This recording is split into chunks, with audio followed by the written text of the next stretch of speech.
Professor Mukundan and Professor UMS, shall we start? Yes, sir. Yes, sir. With great pleasure, I welcome you all to another session of the Clinical Neurology Forum, which we have been having every month. And this time, cases will be presented from SIMS, from the department of Professor UMS, and the meeting will be chaired by Professor Mukundan of Stanley Medical College. I don't need to introduce either of them to you because all of you know them. Professor Mukundan is the professor and head of the department of Stanley Medical College Neuro Department, and Professor UMS is the director and head of the neurology service at SIMS Hospital.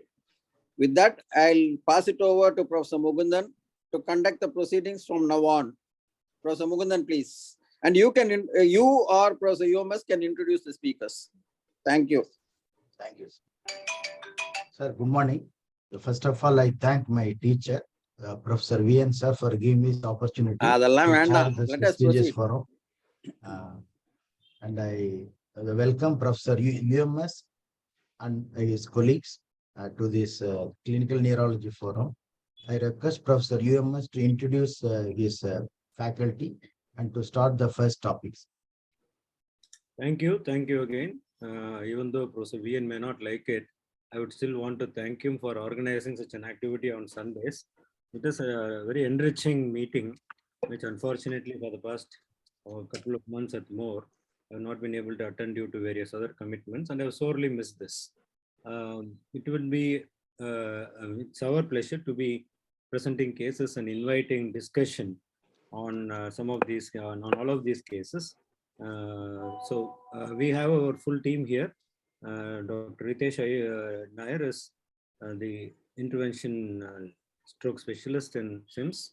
Dr. Vivek Iyer is our consultant and has a special interest in epilepsy. And we have the young Turk, Dr. Ravi Kumar, who joined us last year and is doing very well. So we will, Mukundan, please go ahead and ask them to present. There will be 4 cases and each one of us will do one. The first case is what is the hint in CMTD by Dr. Ravi Kumar, Senior Registrar, SIMS Hospital, Chennai. I request Dr. Ravi Kumar to present this case. Thank you, sir.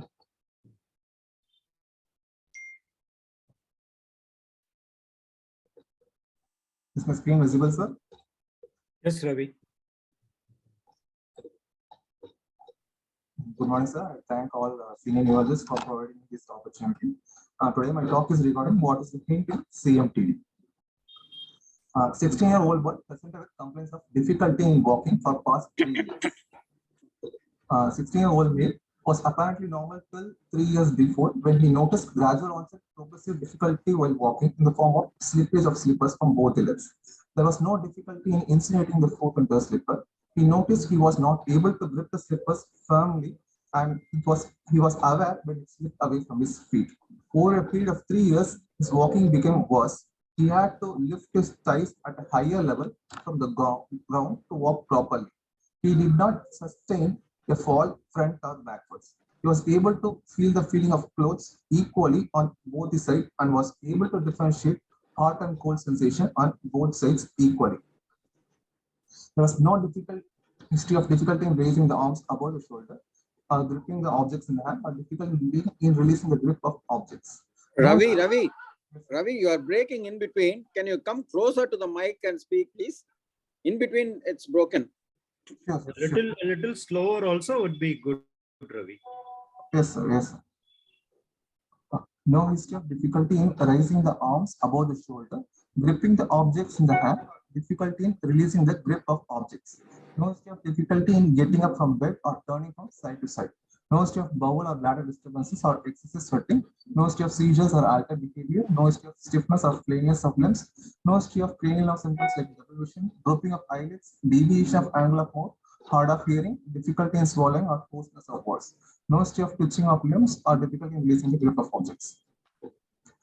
Past history, no significant past history. Personal history, he takes mixed diet. No history of any substance abuse. He studies 11th standard, performs well in studies. He's a family history. He's the firstborn child of 3rd degree concernless marriage. This is a patient. a mother and the father, third degree consanguineous marriage. No other family members in his family has similar symptoms.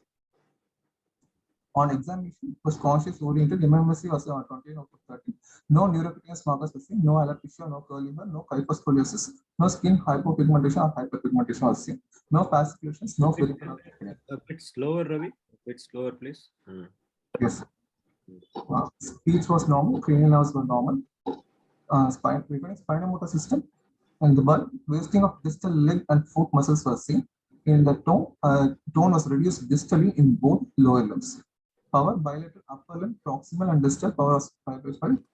Bilateral lower limb, distal more than the proximal weakness. There was bilateral foot drop.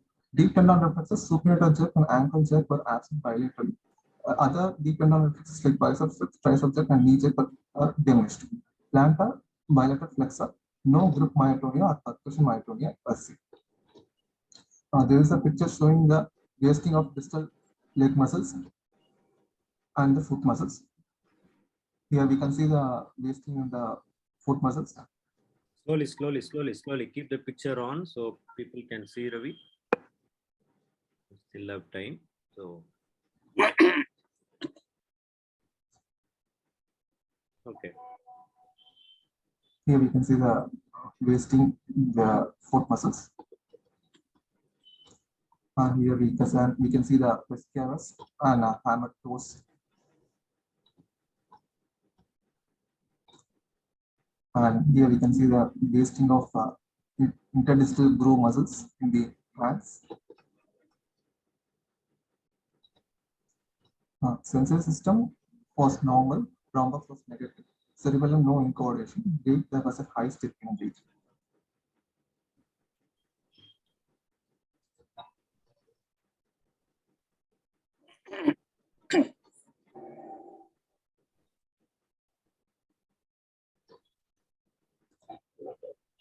Here we can see that the patient has a bilateral foot drop with high stepping gait.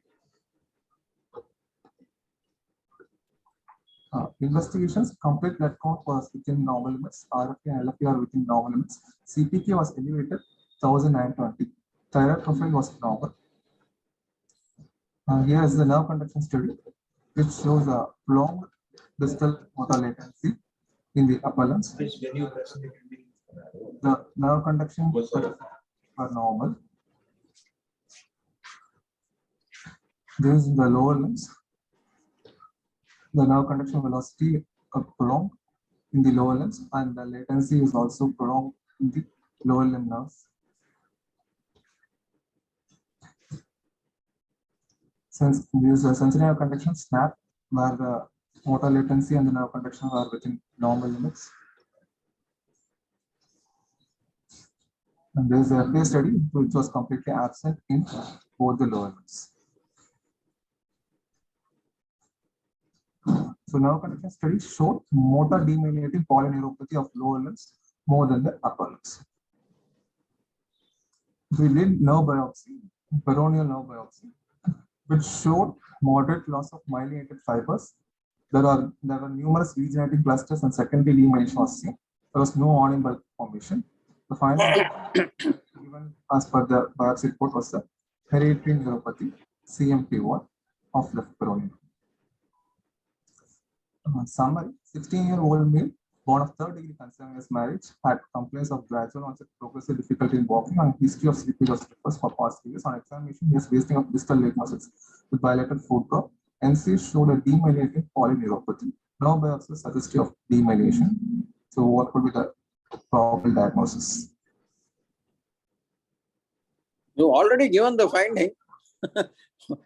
You already mentioned the nerve conduction study. And where is the question of a diagnosis?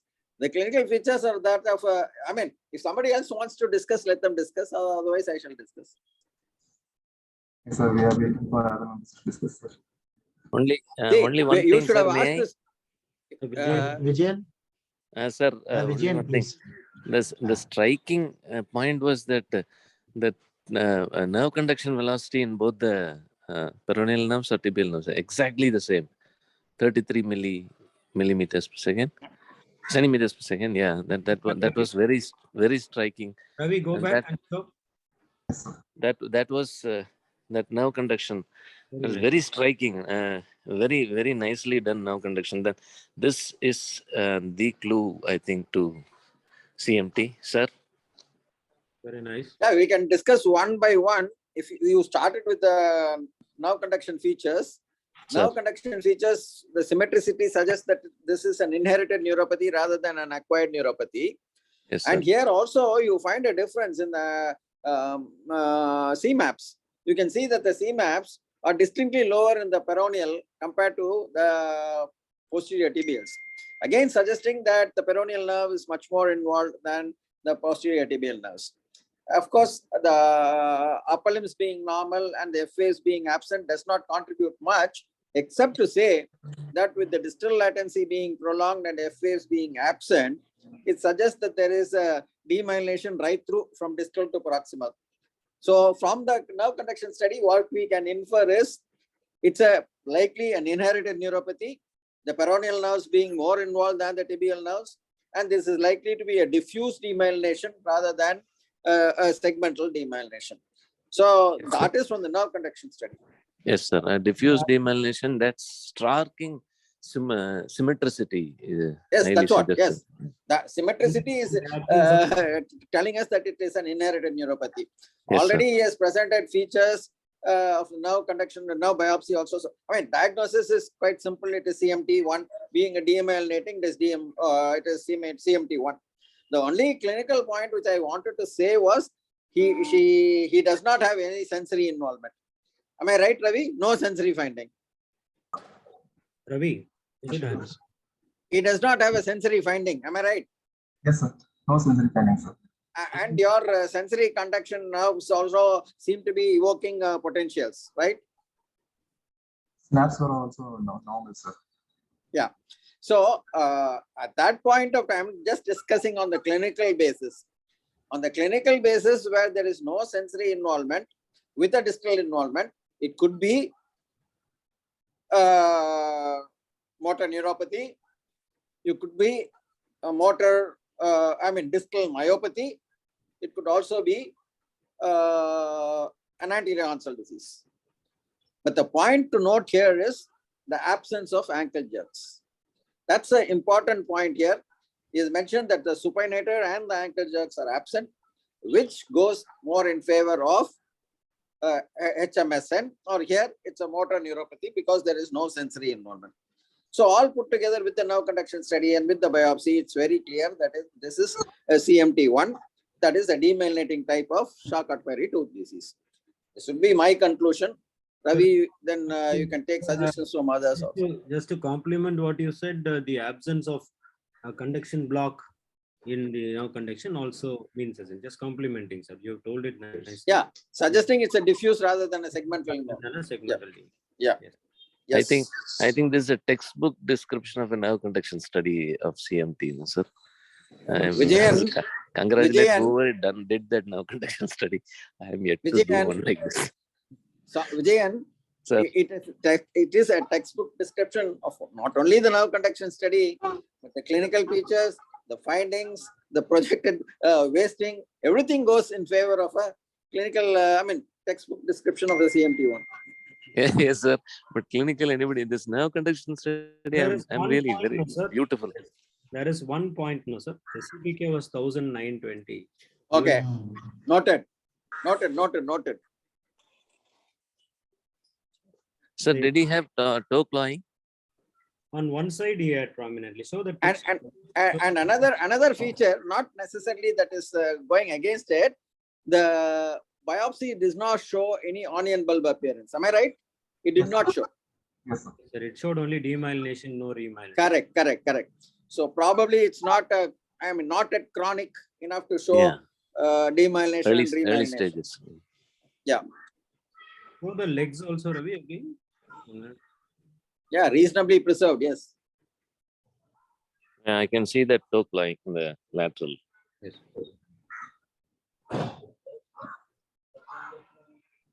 Any other discussion? Anyone wants to share their experience before we go to the next slide? shall we go ahead? Do we have any genetic breakthroughs, sir? And Yeah. so- So mixing obviously is so this patient and the biopsy came. So we now, since we have the privilege of doing genetic testing and the patient was affordable, we asked for genetic testing. Ravi, please go ahead. Yes, sir.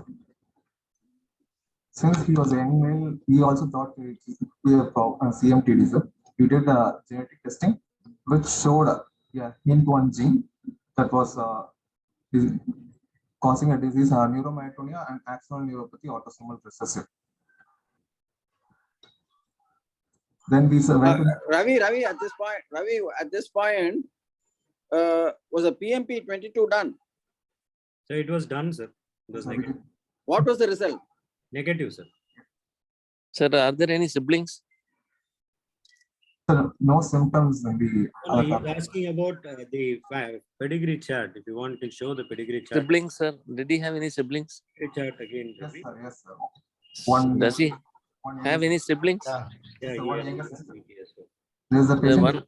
One younger one thought is you can do the genetic test in the sibling also. The same variant is picked up, then maybe we can be a little more assured that it is the cause. I mean, it can be a. We have sent the Sanger Brown sequencing for the same gene in the mother and father. We have to see the results. If it is there, then we can be. Then it will be the first report. Then One more question. Was the gene study done for CMT2? Sir, it was done for CMT, the whole panel. So we had looked for all the genes. And No, was there anything to suggest a CMT2?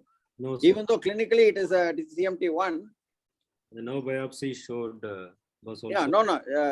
Gene study that it Yes, for sir, CMT2 I'm asking. Actually, That is the MFN gene. We had sent for genetic testing for CMTD whole thing. So they had done the screening for all the genes in CMT. And the only one that was positive was the hint one. UMS, you will have to come close to the mic, please. Sir, the only one that was positive was the hint one gene. Others were all negative, sir. No, but does this hint one come as in the panel of CMTs at all? So we are going to discuss that, sir. He is going to discuss that. He's going to show the further slides and talk about hint ones. Thank you. Yes, sir. After this genetic test result, we went into search for the literature. There was a Slower, Ravi, slower. After this genetic testing, we went into search for the literature.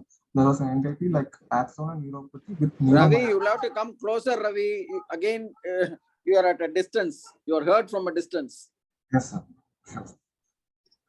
After this genetic testing, we went into search for the literature. There was an entity called as axonal neuropathy with neuromyotonia. There is a hint. And novel mutations in the hint1 gene cause autosomal recessive axonal neuropathy with neuromyotonia. And this is a disease also called as neuromyotonia and axonal neuropathy. Or other names are Gamstorp-Wolford syndrome, Slowly. myoclonia, myotonia, and muscle wasting. And the gene responsible is the hint1 gene. So literature has described neuromyotonia is associated with this particular type of axonal neuropathy in CMT.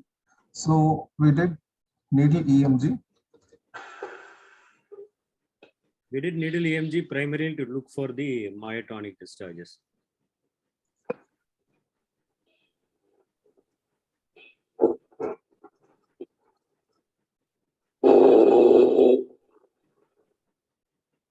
Sorry for the baseline distance. There was quite a few earthing problems that day.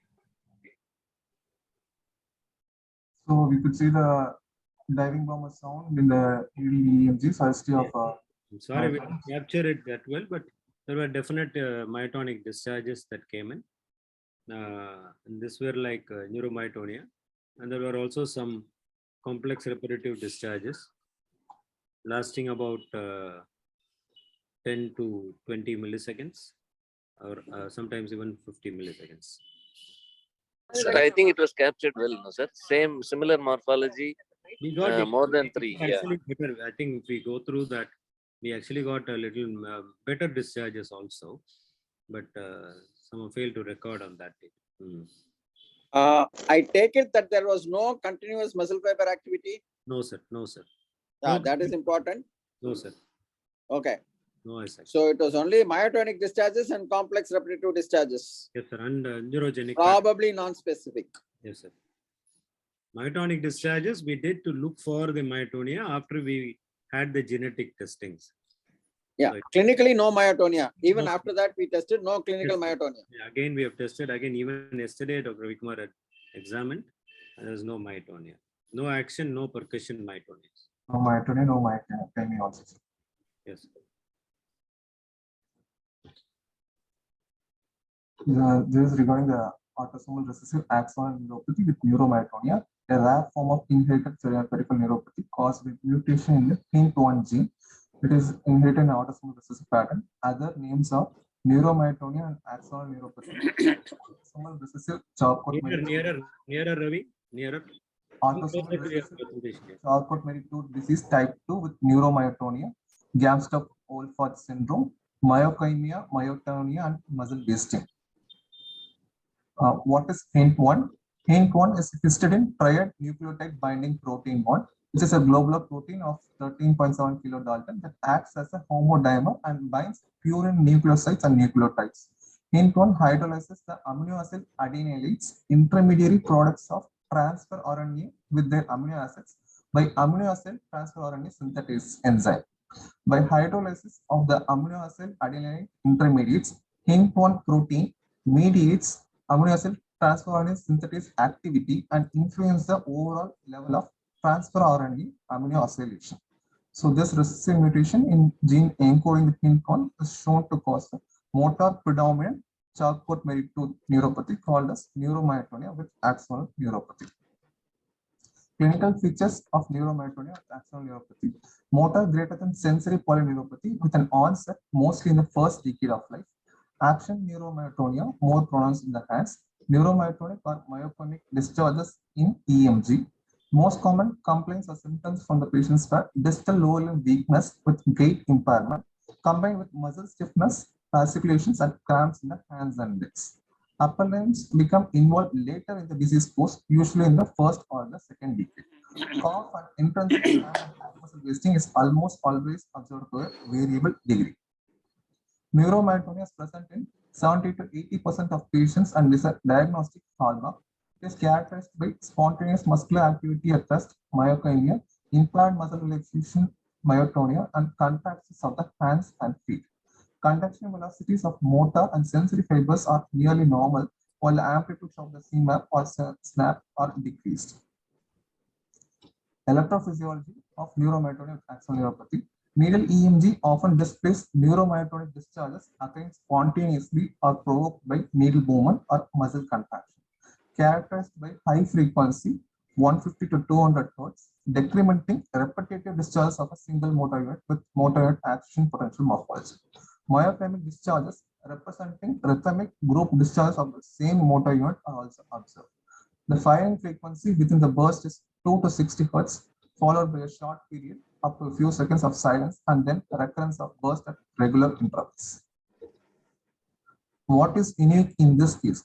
Our patient has demyelinating neuropathy as evidenced by prolonged nerve conduction velocity in the nerve conduction and proved in the nerve biopsy. The literature says that the association exists between neuromyotonia and axonal neuropathy in patients with HINT1 gene missense variation. So the final diagnosis, is it autosomal recessive axonal neuropathy with neuromyotonia? No. Since our patient has demyelination, it is autosomal recessive demyelinating neuropathy with neuromyotonia, which can also be called as neuromyotonia and demyelinating neuropathy. There is no mention in literature to our knowledge of an autosomal recessive demyelinating neuropathy with neuromyotonia. Genetic testing in the parents has been sent for identifying this homozygous missense variation in the HINT1 gene. The results are awaited. These are some literature which shows which is previously documented that hint one causes only the axonal neuropathy with neuromyotonia. And this is in the Greek patients. Hint one related neuropathy patients are characterized by early onset and neuromyotonia. So the take-home message, the neuromyotonia with axonal neuropathy has an onset in the first or second decade of life. It has autosomal recessive inheritance or a sporadic case. Distal predominantly motor or pure motor neuropathy with gait impairment and slow progression. Yearly occurring hypertrophy of intrinsic hand muscles and finger flexion contractures. Clinical features of neuromyotonia. Absence is not an exclusion criteria. In NCS, neuromyotonia or myotonic discharges, absence is not an exclusion criteria. Axonal motor and sensory or pure motor polyneuropathy. In our case, it was a demyelinating polyneuropathy. CK levels ranging from normal to 5 times elevated. And molecular genetic testing shows H1 hint 1 mutation causing neuromyotonia axonal neuropathy. In our case, it's a neuromyotonia with a demyelinating neuropathy.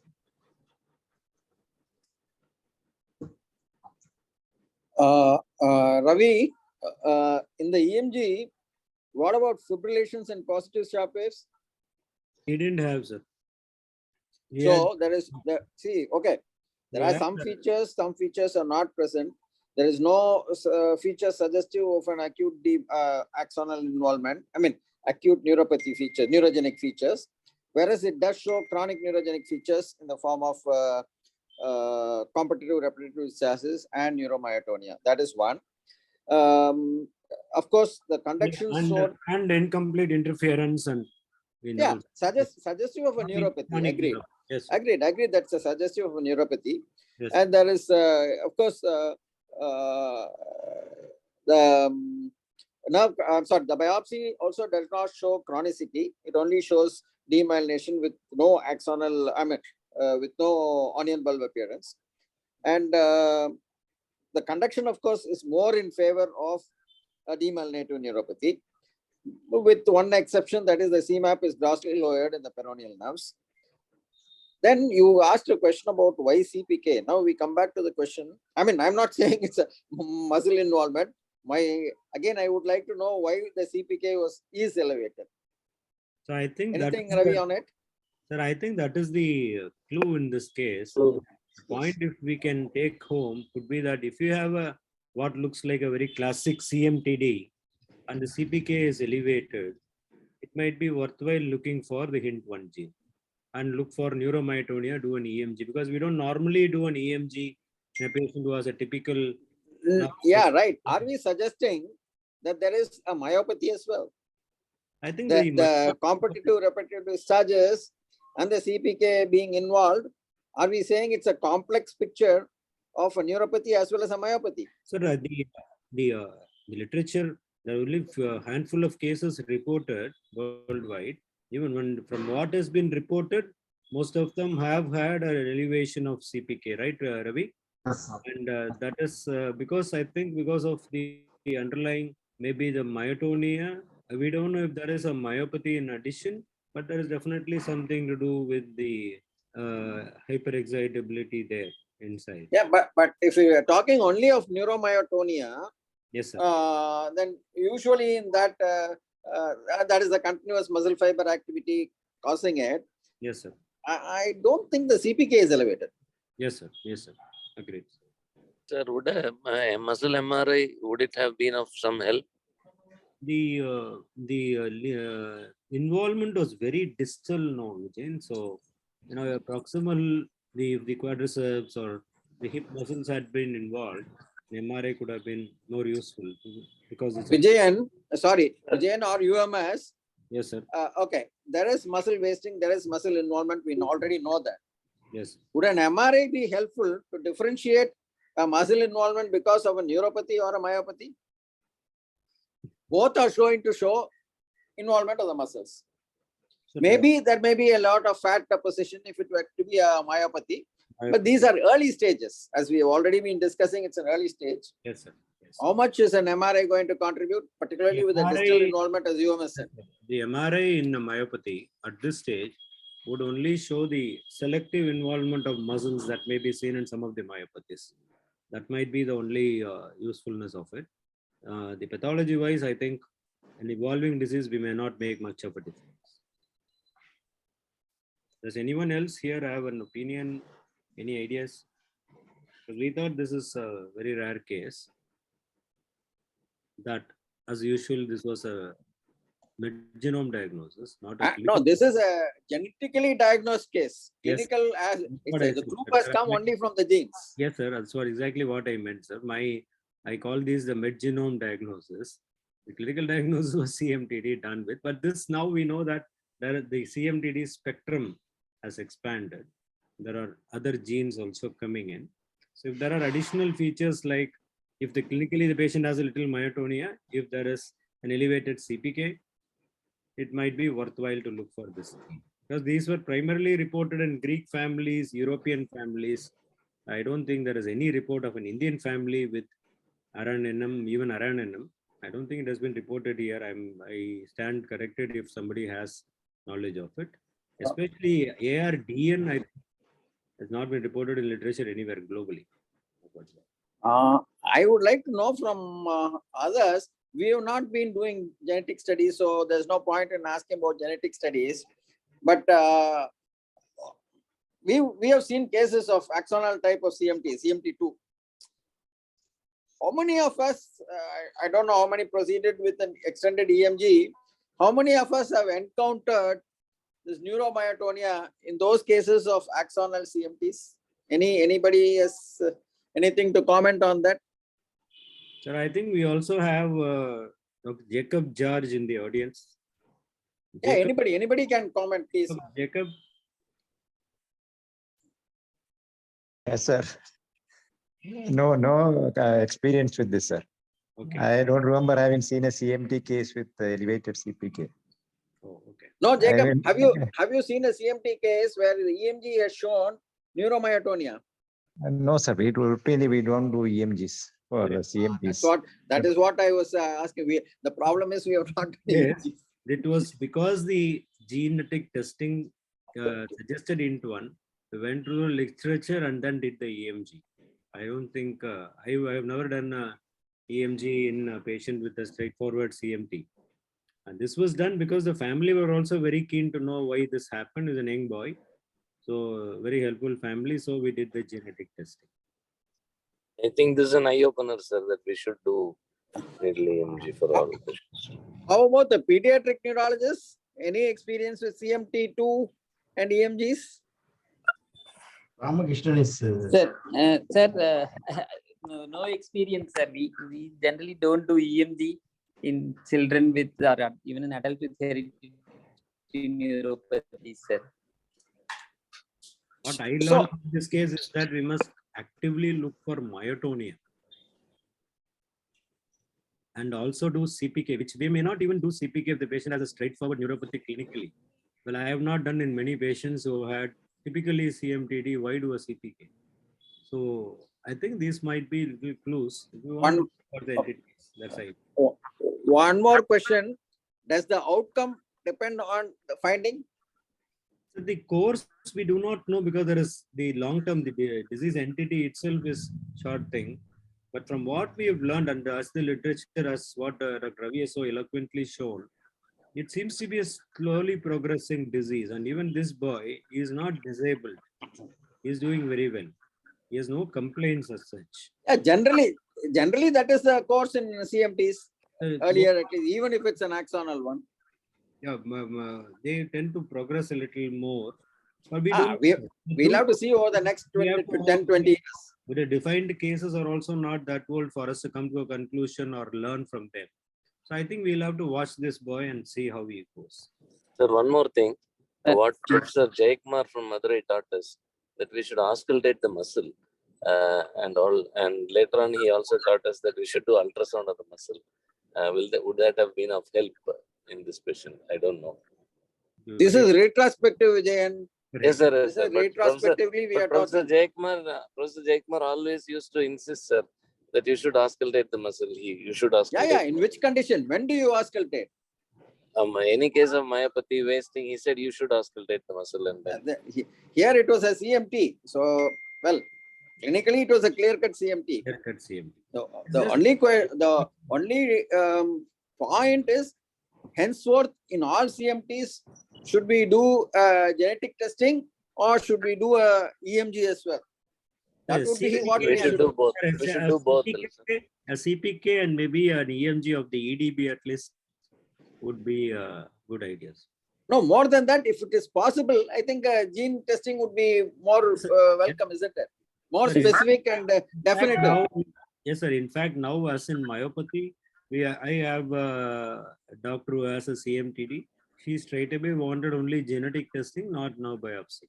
So now we are shifting towards genetic testing many of these conditions, sir. But I would on any day, sir, my own choice would always be, even in a muscle disease, to do a biopsy.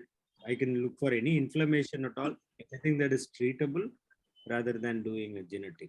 That's UMS, just for our information, how much did this genetic testing cost? I think it costs 18,000. Okay. Sir, Thank you. Thank you. For the parents, it will cost only 5,000 each. Sorry? Oh, no. For the patient. For the patient. For the patient, for this guy, because we screened the CMT, we didn't ask for whole exome. The CMT panel, it costs, I think, 15,000 to 18,000. Thank you. Others, kindly mute, please. Others, please kindly mute. sir, one thing, sir. Yes, Ramakrishnan, please. Sir, one thing is because it is only a variant of uncertain significance, sir. So unless the parental testing comes, we can't be really sure that this is the diagnosis, sir. Absolutely. Because clinically there are many features which doesn't fit in. And I totally agree, Ramakrishnan. Absolutely right. You are dot on. That is why we have sent for looking for the gene for the parents, in the parents. And the thing was, that's why we did the EMG. We wanted to make sure the clinical picture. And moreover, with the demyelinating neuropathy, which has never been described in literature. Yes, sir. So, Ramakrishnan, you can continue. What did you want to say further, please?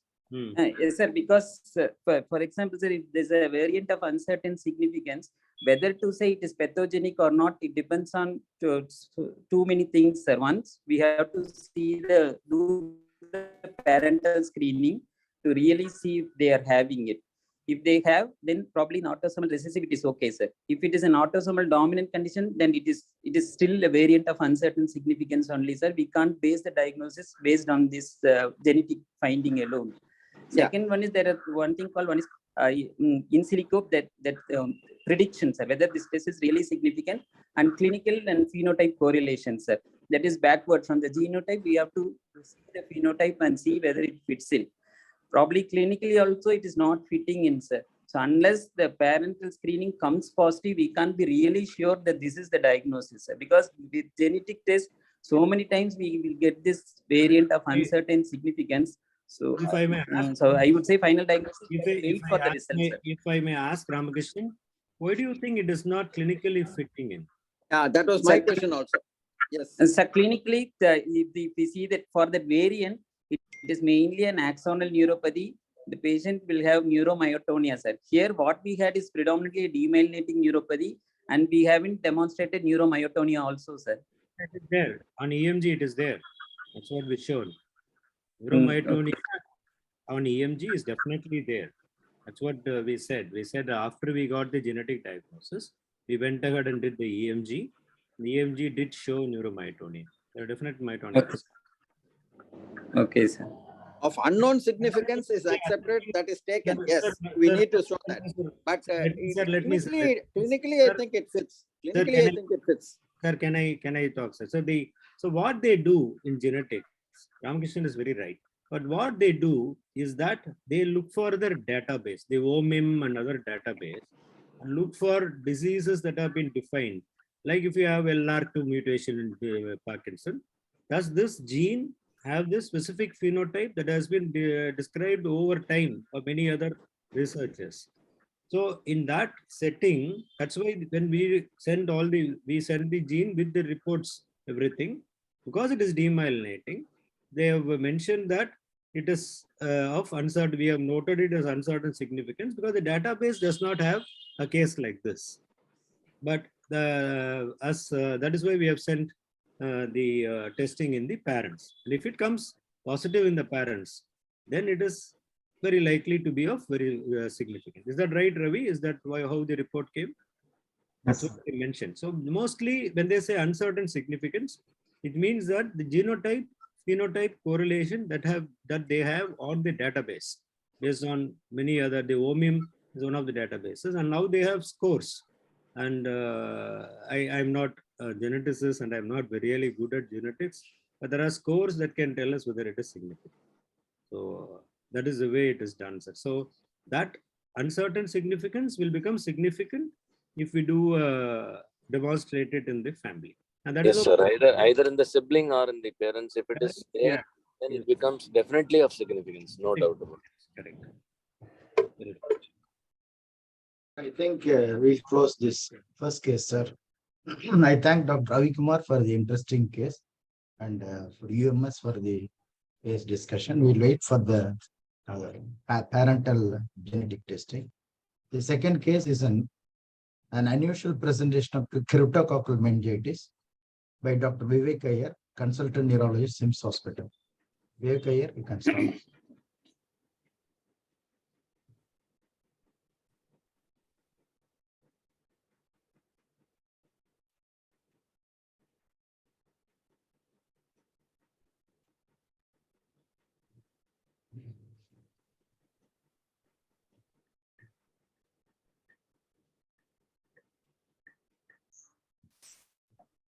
Are the slides visible, sir?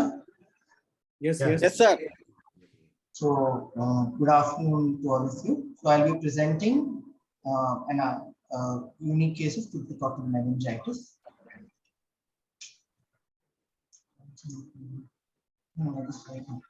So, the patient is a 35-year-old male, diabetic for over 10 years. He presented with headache for 3 months off and on, which was holocranial in nature, throbbing, associated with vomiting and photophobia, and used to settle with over-the-counter analgesics.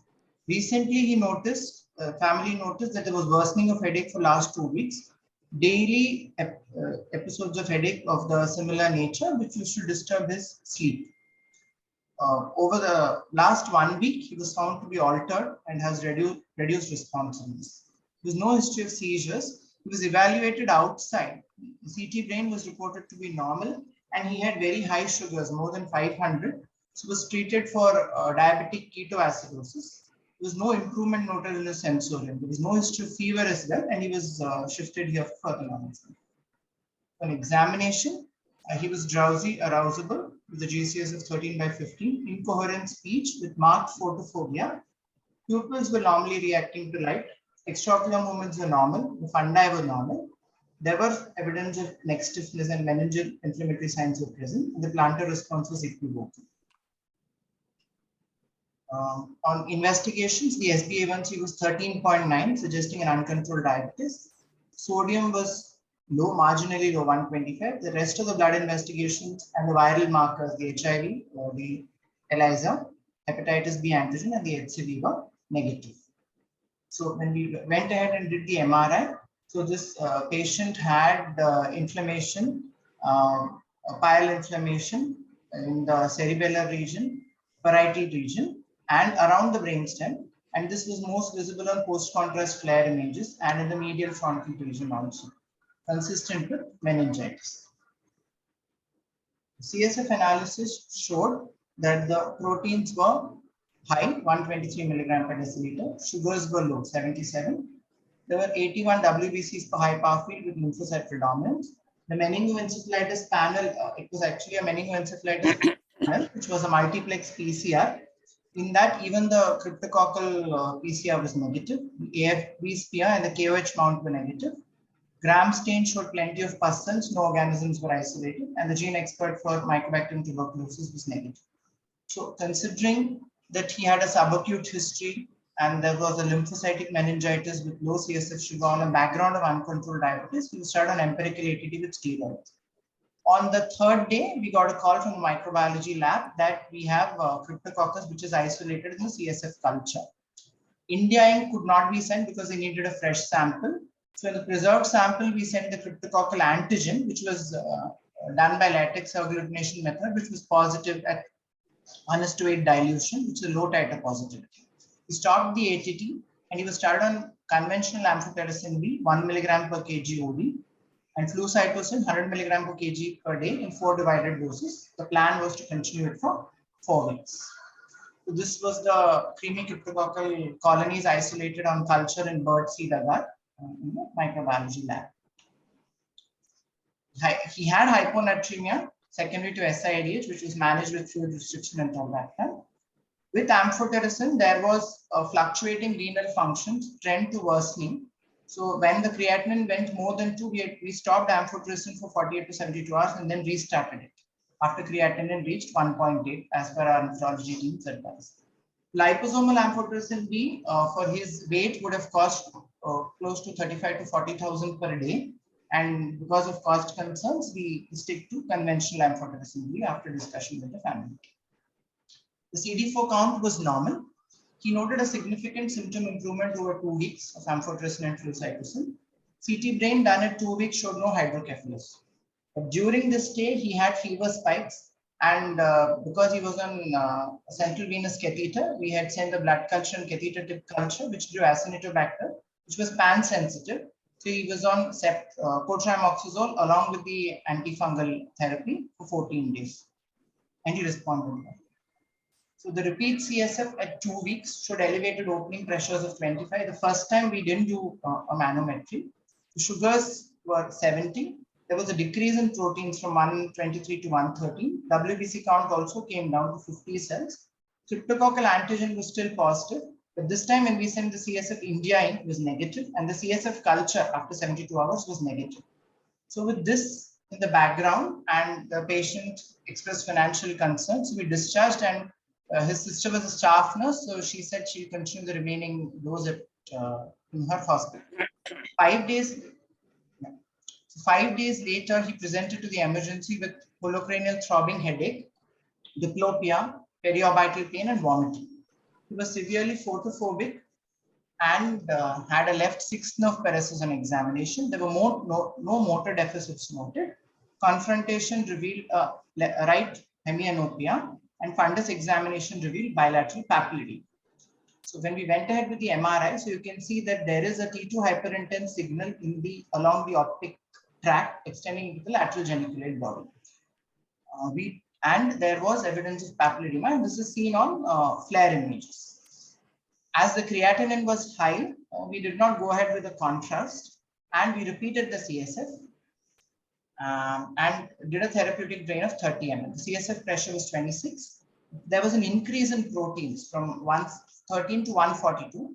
Glucose was 73 with a concurrent blood sugar of 130. There was a reduction in cell count from earlier 50 to 16 with the lymphocyte predominance. And again, we did a cryptococcal antigen India and CSF culture, which were negative. So we continued. There was an improvement noted in headache post CSF drainage. We continued the amphotericin and flucytosine, and the 4-week course was continued. Anti-edema measures in form of hypertrophic saline was initiated. And we started on 0.5 mg per kg of oral steroids, the reasons for which I'll be giving the subsequent slide. Once the creatinine stabilized at 1.5 milligram per deciliter, we did a contrast MRI, and what did we find? We found that there was nodular enhancement around the brainstem in the cerebellar hemispheres, and there was nodular enhancement in the hyperactive region. And also on post-contrast flare, you can appreciate the nodular enhancement in the lesion which was seen along the optic tract and the lateral geniculate body.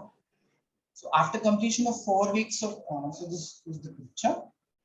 After completion of 4 weeks of induction phase, we switched over to fluconazole, and CSF done at 4 weeks showed proteins of 112, WBC of 12 cells, and the cultures were negative. So as the serial CSF reports go, between the 2nd and the 3rd week, we see a spike in proteins, possibly hinting at an immune reconstitution after initiation of antifungal therapy. And the CSF cultures were negative after the first culture showed growth. So now after initiating steroids and under cover of antifungal therapy, his symptoms, his lateral rectus paresis and papilledema are resolving, and he is on tapering of oral steroid with strict monitoring of glucose and has been advised periodic follow-up.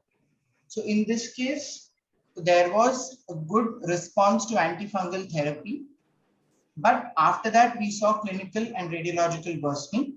So most likely dealing with an immune reconstitution in a case of cryptococcal meningitis, a non-HIV, non-transplant patient with poorly controlled diabetes. So on how do we define an event, an IRIS event for a non-HIV cryptococcal meningitis? So there is an initial clinical response with partial or complete resolution of signs and symptoms, reduction in the CSF cryptococcal antigen concentration or the culture, reappearance or worsening of previous manifestations after an initial response, or appearance of new manifestations consistent with the infection despite receipt of therapy. And there was no, and we could not, and if there was no alternative explanation for the signs and symptoms, an IRIS event is confirmed. So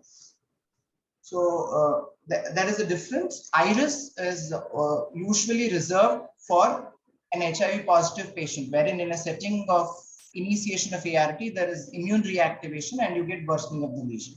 Immunocompetent in non-HIV, non-transplant, it is termed as in post-inflammatory immune response, post-infection inflammatory response syndrome. So clinical and radiological deterioration despite effective antifungal treatment, it usually peaks around 20 to 35 days post-infection. So our patient worsened at around day 20 to 22. So we considered this because there was clinical and radiological worsening, evidence of raised ICP, and there was effective antifungal treatment. The fungal cultures were negative. So this is a case report published in the Annals of Immunopathology Neurology, where this was a 61-year-old male with diabetes who was treated with meningitis, and he showed worsening in the 3rd week, and they found that there was infarcts in the corpus callosum and vermis, and leptomeningeal and pal enhancement noted. And this patient was started on steroids and he had significant improvement. So on doing the literature search, an immune reconstitution in non-HIV meningitis is because of, they have reported it as it was seen in patients with high titer cryptococcal antigen positivity. So ours was a low titer, still we saw that there was a worsening. And this study in which 109 patients were seen, they identified in around 11% of the patients that there was immune reconstitution. And in those patients, they showed that the baseline CSF cytokines were significantly higher in the So postulating that people with high fungal burden and severe immune inflammation are likely to develop IRIS. So it is basically the cryptococcal capsular polysaccharide inhibits the FCR receptor expression on monocyte macrophage system, which is innate to, which is the main immune mechanism against streptococcus, the CD4 and CD8 lymphocytes. High uncontrolled sugars can impair the chemotaxis, phagocytosis, and lead to deficient cell-mediated immunity. And there is elevated levels of pro-inflammatory cytokines in the CSF. So when we initiate antifungal therapy, there is a rapid decrease in fungal burden, leading to an aberrant immune response, which causes CNS inflammation. Now, regarding why this case was presented is one, because of the immune reconstitution, and second is inflammation of the optic tract. So when we went across case reports, there have been case reports of direct invasion of the optic tract, nerves and chiasm by cryptococcal neoformans and immunocompetent host. So as far as the optic neuroophthalmic manifestations of cryptococcal meningitis are concerned, the immunocompromised patients present with a fulminating pattern with poor CSF inflammatory response. Immunocompetent present as the subacute to chronic meningitis as our patient did. They are more likely to develop altered mental status, cranial nerve palsies, and visual defects. As far as the visual complications are concerned, there can be either a rapid vision loss due to optic neuritis or slow vision loss due to raised ICP. There can be direct perineural invasion leading to involvement of the ocular motor cranial nerves. Even unilateral and bilateral internuclear ophthalmoplegia has been reported because of involvement of medial longitudinal fasciculus due to microthrombi involving the basilar artery, and direct invasion of the optic tract due to invasion of the brain parenchyma. So as far as the IDSA guidelines go, there's an induction therapy with amphotericin and flucytosine for 4 weeks, Consolidation is fluconazole for 8 weeks, followed by maintenance fluconazole for at least a year with for 1 year, 200 milligram per day. So as far as the iris is concerned, if there is evidence of raised intracranial pressure, we can consider corticosteroids, 0.5 to 1 milligram per kg per day, along with an antifungal for 2 to 6 weeks course. Or in severe cases of, if the patient has severe signs and symptoms, then dexamethasone can be considered. The take-home message is immunocompetent host also can develop an immune reconstitution after initiating antifungals. It should be suspected in a setting of clinico-radiological worsening despite effective antifungal treatment, and early identification and treatment are the key. Thank you. Vivek, during the course of this treatment, there was no diabetic ketoacidosis. No, no, sir. No, no. Sir. Vivek, do you have an OCB of on the CSF? Sorry, do you have the OCB. Oligoclonal bands? Was it looked for in the CSF? No, no, oligoclonal bands. Not looked for. No, not looked for. Okay. Do you have an EEG? Yeah, EEG was done, sir. EEG was normal. I didn't put it. EEG was normal. Okay. Yeah, it looks what you have mentioned, but I just wanted to add, because now we find reports of quite a number of these CNS infection and associated autoimmune process also going on, as you also know. Okay. So that is why it was because the patient has responded to steroids. Yes, as you pointed out, it may be an high-risk response to steroids. It could also be an associated autoimmune problem which could have responded to steroid. And that's the reason why I asked for OCB as well as the EEG. Okay, okay. This was OCB was not done, sir. We did the ANA, which was negative, but OCB is I didn't sense. And incidentally, just to curiosity, LDH in the CSF? LDH was 240, sir. Elevated? No, sir, normal.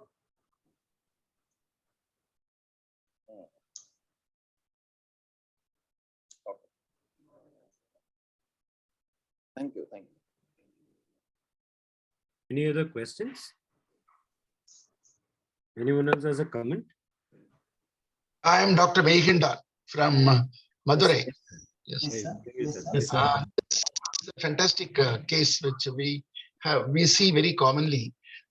Commonly in the sense that we encounter quite frequently, especially when you treat with tuberculosis treatment in tuberculosis, multiple tuberculomata. And initially you see 2 to 3 tubercles, and you diagnose meningitis, also TB meningitis. You give anti-tuberculosis treatment, steroids. And after a few minutes, after a few days, you know, a patient deteriorates, and we repeat MRI. We see multiple tubercles appearing. So that is how we have started suspecting iris, and then we have started having more and more immune response. And we increase the dose of steroid. Instead of stopping with 1 month, we will go for a few more days, and the patient seems to improve. And it is purely an immunological response following, especially for tuberculosis with the diabetes. That's a very, very, very good point, sir. It is not uncommon for patients to develop tuberculomas when they are being treated with APT, primarily because the immunity improves, and the tuberculomas are a way of containment of the bacilli. Patients who can form the tuberculomas have better immunity than those who have what shall we say, the widespread or tuberculosis. So it's probably something that we all encounter, and thanks for bringing out that point, sir. We have to know more and more about the immunity of the tuberculosis. Yes, the reason being, we initially, when we see the MRI, when we compare the MRI, I'm sorry, I'm not able to show that. When we see the MRI together, we'll be shocked, or we'll be worried whether are we dealing with tuberculosis at all. And you add the steroids again and again, we start to improve. That is what we have seen. Very true, sir. Very true. Megandan, sir, Yes, sir. just to amplify what you have said, Yes, sir. pediatrician Sumati, if I am right, she from the Institute of Child Health. Her study was, her thesis was on this tuberculosis meningitis and tuberculoma under the guidance of Professor Kumaresan. Oh my God. And what was shown was, as the tuberculosis meningitis becomes less, you find more and more of tuberculomas coming up. Appear. This was a study itself. It was a dissertation thesis and submitted. And since then, that was long ago. Maybe I think it was in the 90s or 80s. That was done. Yeah, Institute has done the maximum autopsy studies in tuberculosis also. And I think previously also we have, initially the concept of iris, we never thought, sir. That is what, once AIDS came, we started seeing AIDS. Then only we started appearing the lesson of iris from AIDS to tuberculosis and other infections like cryptococcus and all those things. Thank you very much, Meenakshi. Hello. Vivek, did the patient have clinically, did he have visual impairment, and what happened? If so, what happened to the visual impairment subsequent to our therapy? He did not have, he had a right hemianopia, sir. Yes, sir. I'm sorry, I had to take part in it. He had a right homonymous hemianopia consistent with the left optic tract involvement, but fields we did not do. He got just discharged yesterday. We don't have visual fields in SIMS, sir. So he get it done and come back. No, acuity. I'm asking about acuity. Visual acuity was okay, sir. Acuity was not okay. Somebody has raised a question. Yeah. Somebody has raised a question. You can see in the question box regarding serial lumbar punctures. Uduman from Malaysia. Okay, it was done, so serial lumbar punctures were done only as a measure to reduce the intracranial tension. Usually in cryptococcal meningitis, HIV also repeated lumbar punctures are done because the raised ICP gets settled with that. Concomitant with that, anti-edema measures. Hello. Hello. Yeah, sir. Good morning, sir. As usual, like every day, I'm Ishwar Das from Salem. Yes, sir. It's about 30 years ago, Professor Kalyana Raman has presented a unique paper, the paradoxical expansion of tuberculomas. That day, even before we are talking about iris, we are talking when we are using bactericidal drugs, the expansion of the present tuberculoma and formation of the new lesions and the pleural effusion and optic now enlargement and edema and all these things he was talking about. For that, what he was to continue ATT and put a burr hole and make a lesion in the tuberculoma, and the blood-brain barrier is broken and the drugs will enter into that one. That was his telling. But what we have seen, and in our experience, when there is a coexistence of HIV, we used to see the iris syndrome is more common.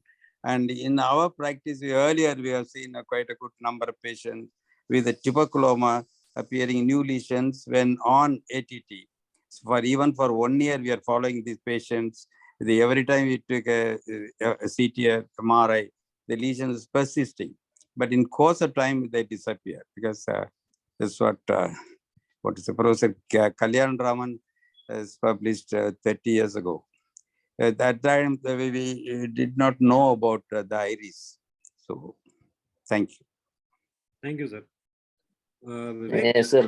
That point was well taken, sir. Professor Kalyan Raman has published that he says opening the tuberculoma exposed the tubercle bacilli to the ATT, and this was also quoted by Professor Arjun Das in one of the Chennai meetings. Then later on, Gauri Devi, I think Professor Gauri Devi took it forward and gave hyaluronidase for arachnoiditis, tuberculosis arachnoiditis, and that was also a landmark paper. Somehow all meningitis discussions tend to go towards tuberculosis. Regarding this case, sir, usually we find a single digit glucose in the CSF and taurulosis. In this case, I was a little surprised. Maybe the titer was very low. to induce that. And usually, if it is tuberculosis, we always diabetic. But again, you had also showed the concomitant blood sugar, which was not that very high compared with the blood sugar, and compared with the sugar in the CSF. So usually hypoglycemia is the feature, one of the hallmarks of cryptococcal meningitis that tells you, yes, this could be cryptococcal. Another thing, repeated LP. Vijayan, Sir? I did not get the last point you were saying. Are you saying that in cryptococcal meningitis, you should have low CSF sugar compared Usually, exactly. that Here, gives all the three studies showed the CSF sugar and the blood sugar going pari passu. There was no relatively lowering of the sugar compared to blood sugar. Yeah. Maybe it was due to the low titer, and he being immunocompetent also. And the CD4 count that you had done this long back, 12 years back, Professor Avius taught me this when I was presenting a patient with cryptococcal meningitis in one of the API forums. He taught me this. He told me you should not just look for HIV, even if it is HIV negative, you should look for CD4 count. That's still fresh in my memory. So I was happy to see that you had done the CD4 count there. That's also regarding tuberculosis, sir. Again, coming back to tuberculosis, I have had the experience of using thalidomide in some of these patients whom the lesions are not resolving, and also in some patients whom there is extensive opticochiasmic arachnoiditis threatening the vision. There are two questions in the question box, Professor Mukundan, one from Karthi and other from Jaslovi. Karthik wants to know what is the chest X-ray ESR, and was there a pet or community bird exposure? The CT, there was no history of any pet or pet exposure. The CT chest was done to look for any pulmonary nodules. It was normal, and the ESR was 30. Okay. And there is another question from Jaslovin. Another question, which is Did you rule out optochiasmatic arachnoiditis if TB was suspected? So the first imaging didn't show any evidence of optochiasmal involvement, and the subsequent images also showed that the chiasm which was involved, the optic tract extending into the lateral geniculate body. And there is no evidence on contrast MRI for the same. Yes. Yeah. Thank you for the questions. So I have one doubt, as Natarajan sir said. Now, if we in retrospect do oligoclonal bands, unlikely that we'll get even if it was positive, it would have turned negative now, or the NMO or the MOG panel, if we do, as the patient has been on steroids now, is it worthwhile doing it? Searching for my own. I also, I don't think so. It's not required. I just wanted to know whether it was done at that point. That's all. Just information more on that case. That's all. Oh. And similarly, of course, finding out, detecting an optochiasmal arachnoiditis also, the treatment what you have given is going to be the same. It's not going to differ unless there is a progressive fall in vision, which may mandate some other alternative treatment. The thalidomide, I also had experience with thalidomide, and at least I've used it. But I haven't found much of, even now I have a patient who's on thalidomide, but I haven't found much of response. Regarding my 3 cases, sir, we've had very good response. We should these cases. And Professor Ramneshwaran Ishwaran from Trichy is a neurosurgeon who called me once long back. I think it was 6 years back. He only initiated me to this. He told me use azathioprine or thalidomide in the lesions that are not resolving even after 1 year of aging. Methotrexate or cyclophosphamide. Yeah, you can use any of those. Cyclo also is helpful. So, I mean, it's only a personal choice. Yes. Okay. Thank you. Should we move on, Mukundan? Yes, please. Yes. Thank you for the the short second. of time. Yeah, if Vivek, you can stop sharing, I will go ahead. There is growing evidence that diabetes mellitus may be a risk factor for the cryptococcal meningitis. So cryptococcal meningitis should be considered in diabetic patients with there is new onset persistent headache or any mental status changes. What happens in diabetes? Actually, hyperglycemia impairs cell-mediated immunity, but there is paradoxical inflammatory cytokines are chronically elevated as a result, such that there could be an exaggerated response. As a result, such a response to cryptococcal infection, which leads to increased morbidity and mortality. I thank Dr. Vivek Iyer for the interesting presentation. I request Professor UMS to start his next case, a twitching robot. Thank you, Professor Mukundan, for those nice closing remarks on that case. Thank you. And this is just a patient with a little interesting findings, which I thought I should share. I termed it the twitching robo. See, okay, I'm just not going to present conventionally like a case presentation letter. I'm going to show videos of the patient. As you can see, this patient is about 16 years old, and I go back. Sorry. I think I got it wrong. One second.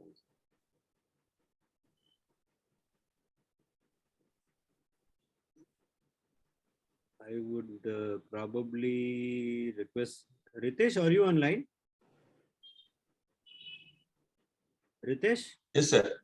Can you present your case? I have to set this video. Only the screenshots have come. I'll probably save time. Yeah. Ready by the time you finish. Please, I'll stop sharing.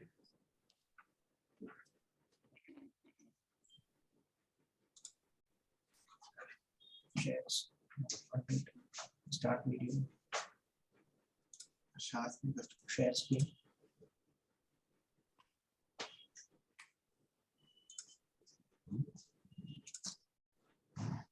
You can your presentation.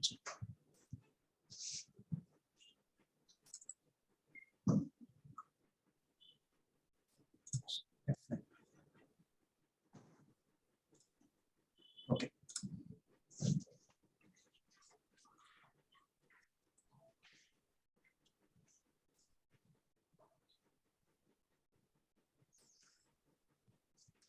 So good afternoon, everybody. Am I audible, sir? Yes, we will. Yeah, you are audible. Yes, sir. You are audible. So I'll be presenting brief one case experience in our department. It's a young lady with bilateral intracranial atherosclerosis. Regards from our team. She is a 43-year-old female from Tirupati. She is a diabetic from young age and hypertensive for more than 9 years. She came with a history of right upper and lower limb weakness and slurring of speech, typical of a left MCA territory ischemia. And this was a diffusion showing small specks of diffusion restriction in the bilateral frontal, the left frontal. Ritesh, can't see your slides, please. We are not seeing your slides. Slides not visible. Ankur? Slides not visible. Not able to see.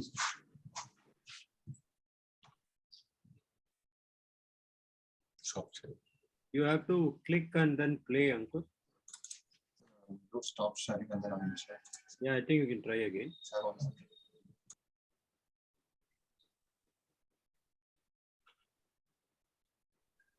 Share screen. PPT. That PPT is click. Then my videos in this. That will take it later. Share. Now F5.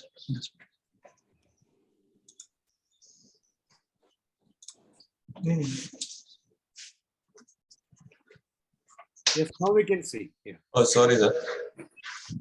So she's a 43-year-old young diabetic, more than 9 years, hypertensive, history of left MCS symptoms. This is a diffusion restriction on the left frontal, high frontal. We don't have an MR angio pictures. So we went ahead with the CT angio. We can see in the right MCS very visible, it's very high, good caliber. Left MCA looks very thinned out. And the real culprit lesion is actually the left supraclinoid. After the ophthalmic segment, there is a tight narrowing. So her left hemisphere is mainly getting supplied through the ACOM. And if you closely notice the right IC also in the mid cavernous segment, there is irregular narrowing. So there is diffuse atherosclerosis for a young lady. And so there is a compromised right ICA circulation, which is trying to support the left MCA through the ACOM, and left intracranial supracranial segment as a significant stenosis. So she was started on our routine medical treatment, dual antiplatelets with high dose statin and a little permissive hypertension, keeping the BP around 140, 150, 160 systolic. Even in spite of this, she was getting recurrent symptoms. During the hospital stay, she had 2-3 brief episodes of left MC ischemia, which was recovering. So to document, sorry, sir.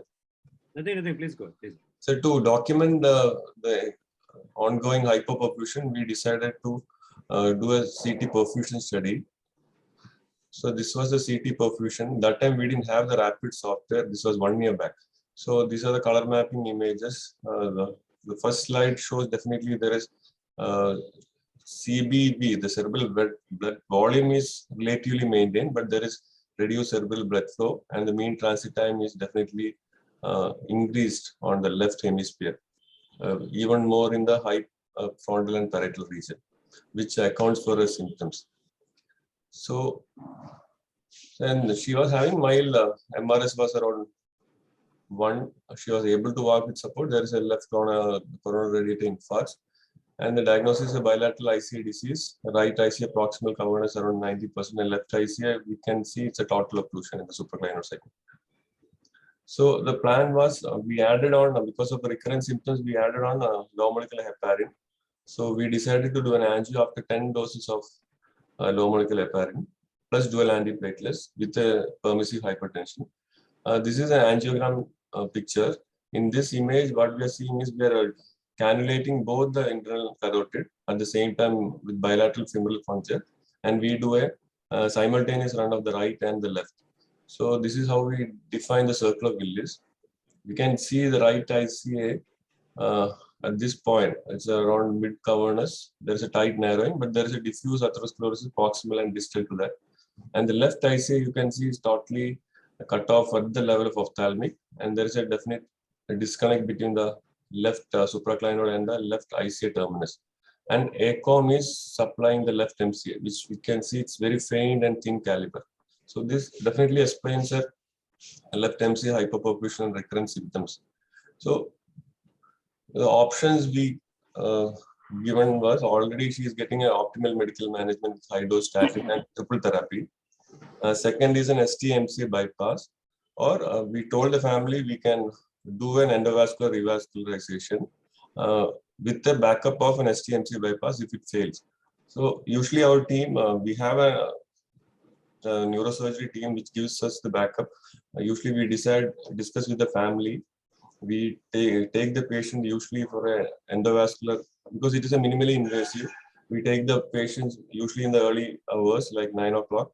If we attempt for 1 hour, if the wire crosses the balloon plasty is successful, we go ahead with stenting and we do the endovascular. If it fails, we have a OTs block there around 11.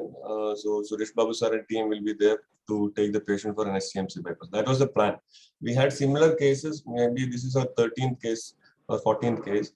So we go with the same protocol. Early morning, we have a blocked OT with an ST-MCA bypass team, also neurosurgery team ready, and we take the patient for cath lab. So if I can try to play my.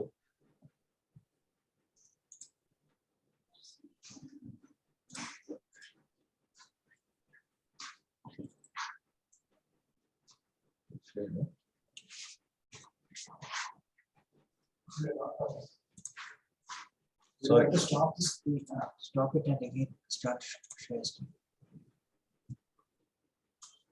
Keep it in share screen, take the VLC package and start from beginning. Yeah.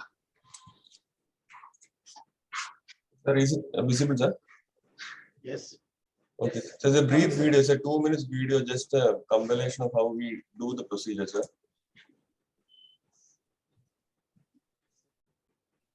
So this is the left ICA run. It's an AP run. We can see small slow flow in the left ICA. This is a lateral view. Definitely we can see at the ophthalmic segment is totally disconnected. And this is a bilateral run simultaneously.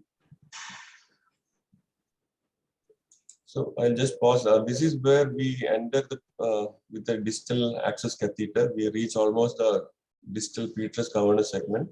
Then with the most thinnest wire, that is the most safest wire, we attempt with a microcatheter in for a triple axle system. We take a microcatheter with the smallest wire, it's a 0.08 wire.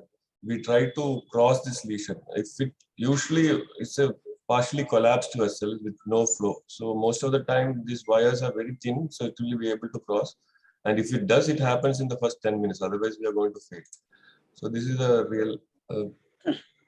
So this is a very thin wire. It's a 008 wire.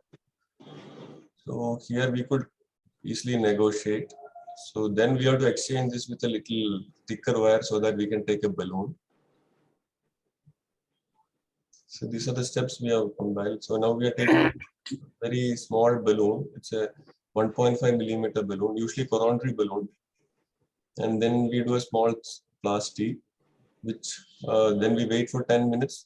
If the vessel is occluding, we again take a little higher balloon, maybe 2.5, do a plastic, then again wait for 10 minutes. You can see there is a connection between the ICA in the ophthalmic as well as the ICA terminus. These wires are very safe. Maybe in 10 years, that is the main advantage. We have good improvement in the hardware. So these wires doesn't cause much of perforation, which was the main disadvantage some 10 years back when we were doing intraocular atherosclerosis. So this is a serial plastic. Then we wait for 10-20 minutes. If the vessel is re-occluding, most of the time it recoils because of the chronic fibrosis. So we have to place a stent. So here we use a self-expanding stent. This is how the stent is deployed. These are the stent markers. So we take a little longer stent so that we cover from the normal segment distally as well as to the normal segment proximally. So here we are taking almost a 23 millimeter stent, which covers up to the normal so that it facilitates normal endothelialization. So this is a post-stenting. We can see there's an independent circulation in the left system now.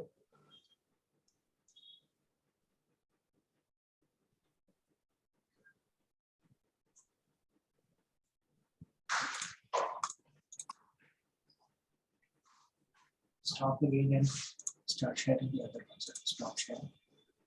Share screen. Share screen. Go back to PPT.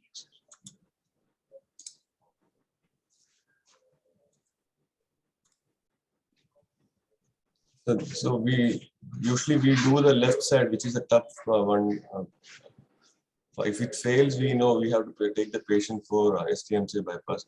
Then we go to the right side, which also had a tight narrowing in the distal cavernous.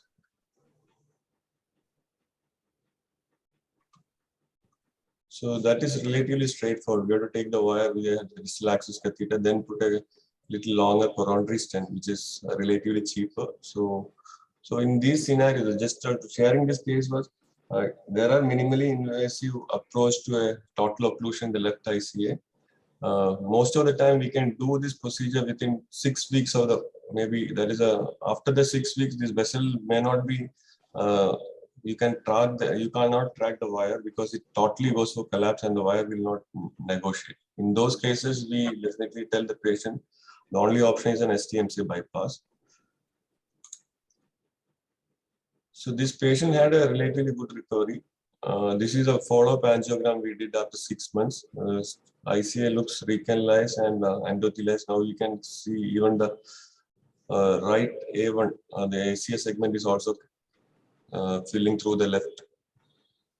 The right also looks decent.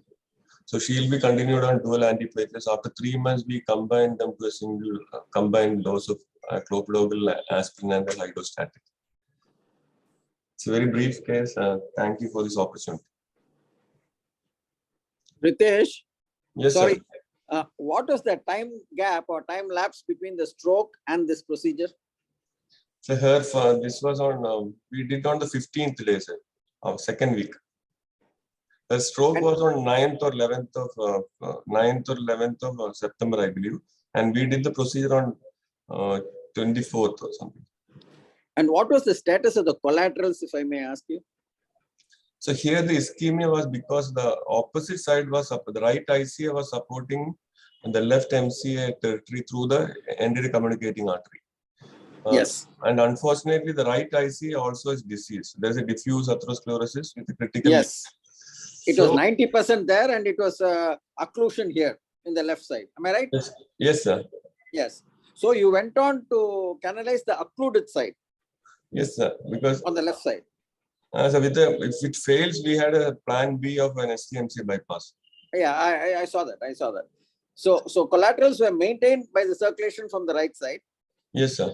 And you went on to catheterize the left side, which showed total occlusion. Yes, sir. Sir, logistically, sir, if it fails, we know, because then the patient has to be double dosed on table with Brilenda after cannulating, after tracking.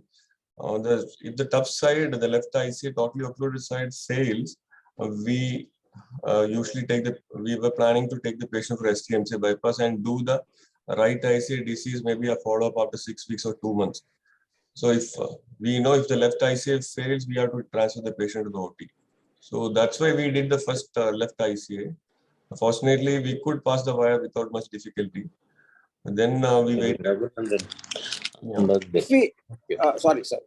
If we do an STMC anastomosis, yes, sir.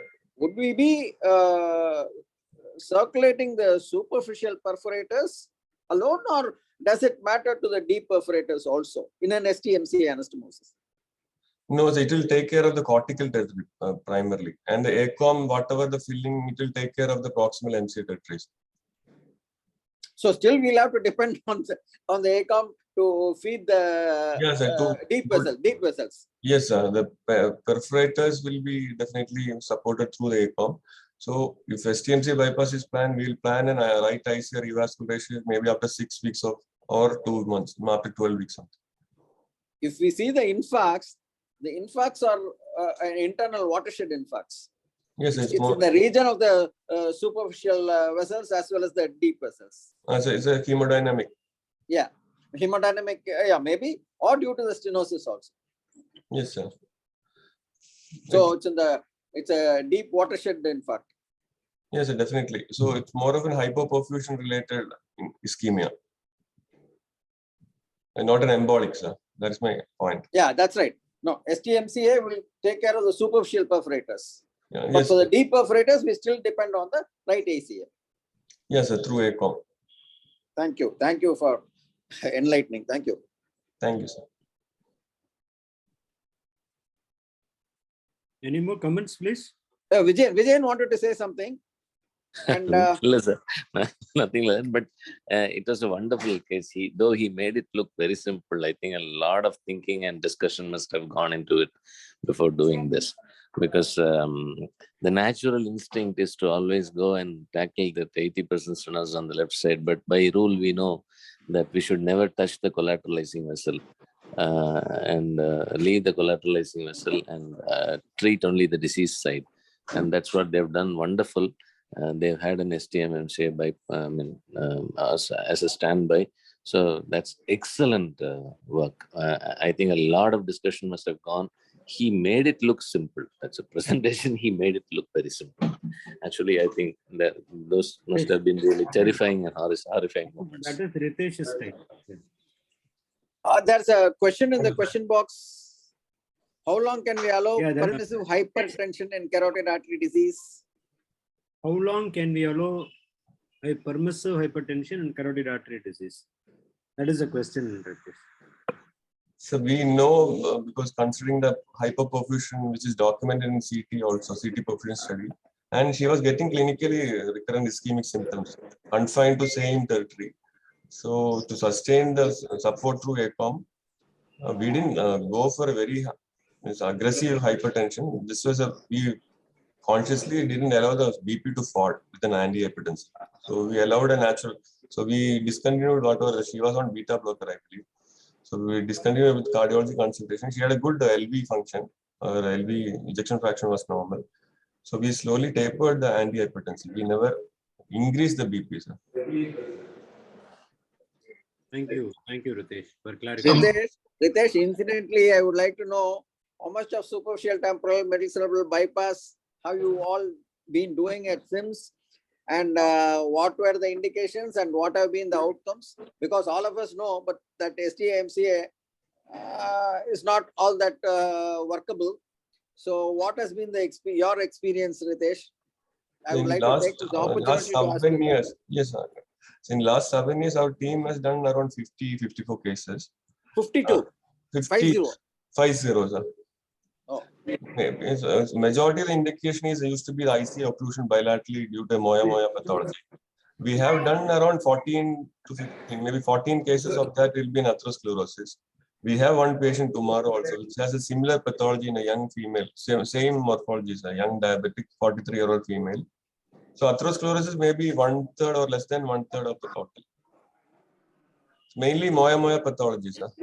In a young age group, maybe the eldest was around a 40-year-old gentleman who had bilateral ICA disease, but symptoms were more on the left side. So he underwent left only now, because otherwise he's asymptomatic for the right. So total around 54, less than 15 or 14 is atherosclerotic. You think it is worth revisiting the STMCA anastomosis studies? Yes, sir. Hello. Yes, sir.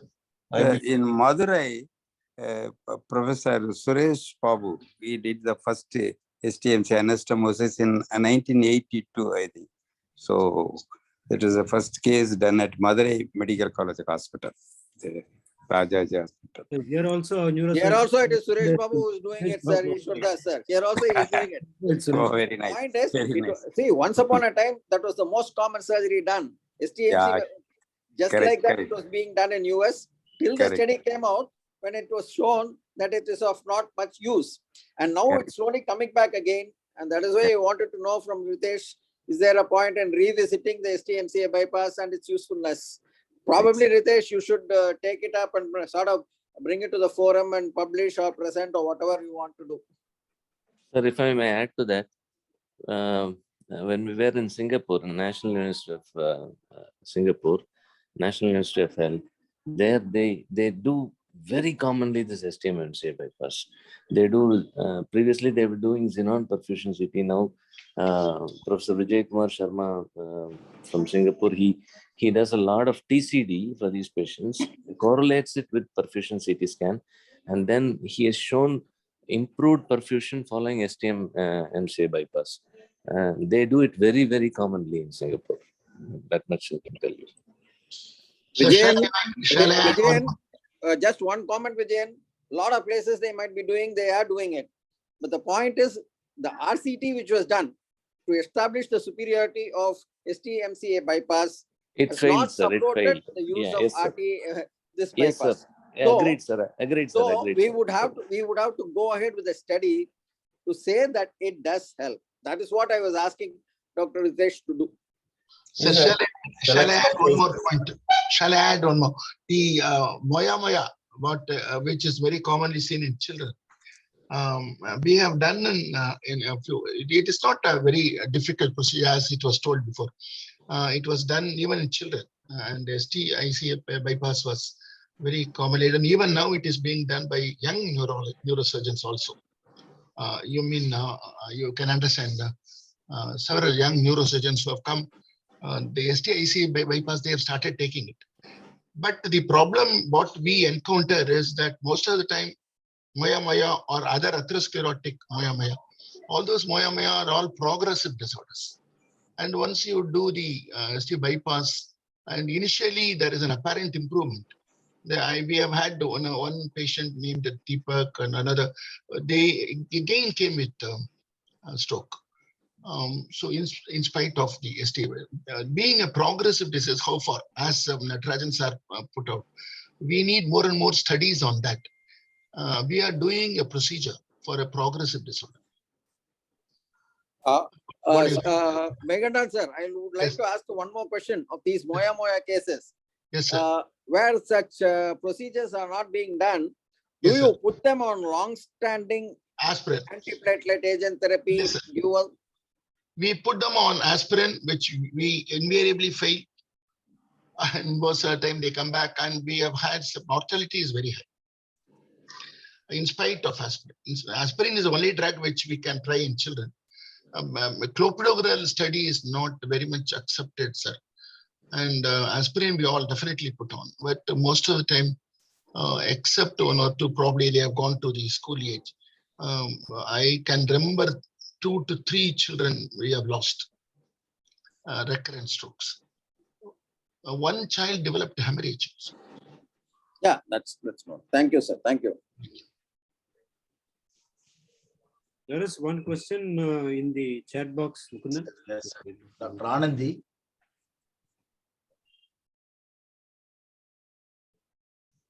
She wants to know about acute bilateral ICA occlusion. What is the protocol? Have you encountered any? Acute bilateral ICA.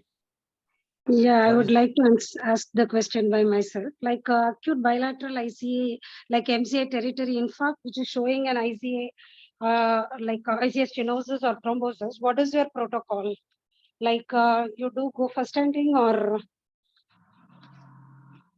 In an acute Anandi, I think you posed this question earlier as well. Am I right? You asked the question earlier. No, this is in the chat box I asked. No. Have you otherwise? Okay, doesn't matter. We'll talk about it later. Yes, Ritesh, please go ahead. Madam, sorry, it's in an acute stroke scenario, ma'am. Yeah, acute bilateral ICA occlusion. Then definitely the protocol will be to go. Bilateral infarct, which a CT was showing, CT angio was showing an ICA occlusion and M2 occlusion. This is the case we encountered. But unfortunately, because of the edema, and the patient was blinded and he died within 2 days. So I'm just asking whether you had any encounters like this, or what do you do in these cases like that? Was it dissection, madam? No, it's not a dissection. Patient is a young patient, like 32 years. He was like, he doesn't have any previous medical illness. And only we diagnosed him, he had a diabetes and subclinical hypothyroidism. But he presented with an acute confusional state. CT was showing a bilateral MCA infarct, and angio was showing occlusion bilaterally on both ICA and also the M1 and the M2 segment of MCA. Like it was like a rapid progression, and we lost the patient. So I just want to know about your thoughts. Was it an arthritis, madam? Was it an arthritis? Actually, like every other test turned to be negative, except he had an uncontrolled diabetes, which was not diagnosed previously. And he had a thyroid antibody positive, subclinical hypothyroidism. That's it. No, that begs the third question. Was it a meningitis? No fever and no inflammatory markers was not rising.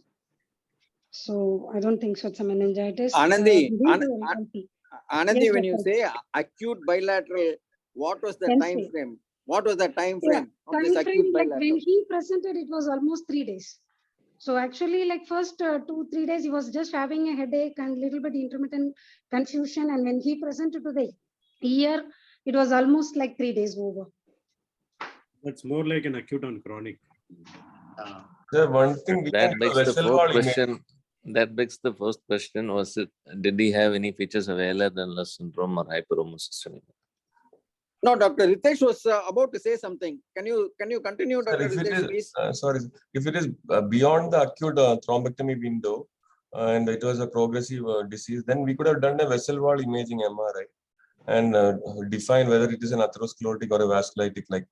So then we can proceed. If it is atherosclerotic, try to recanalize whichever is easier. If it is a vasculitic, better not to touch. Even plasty will be dangerous.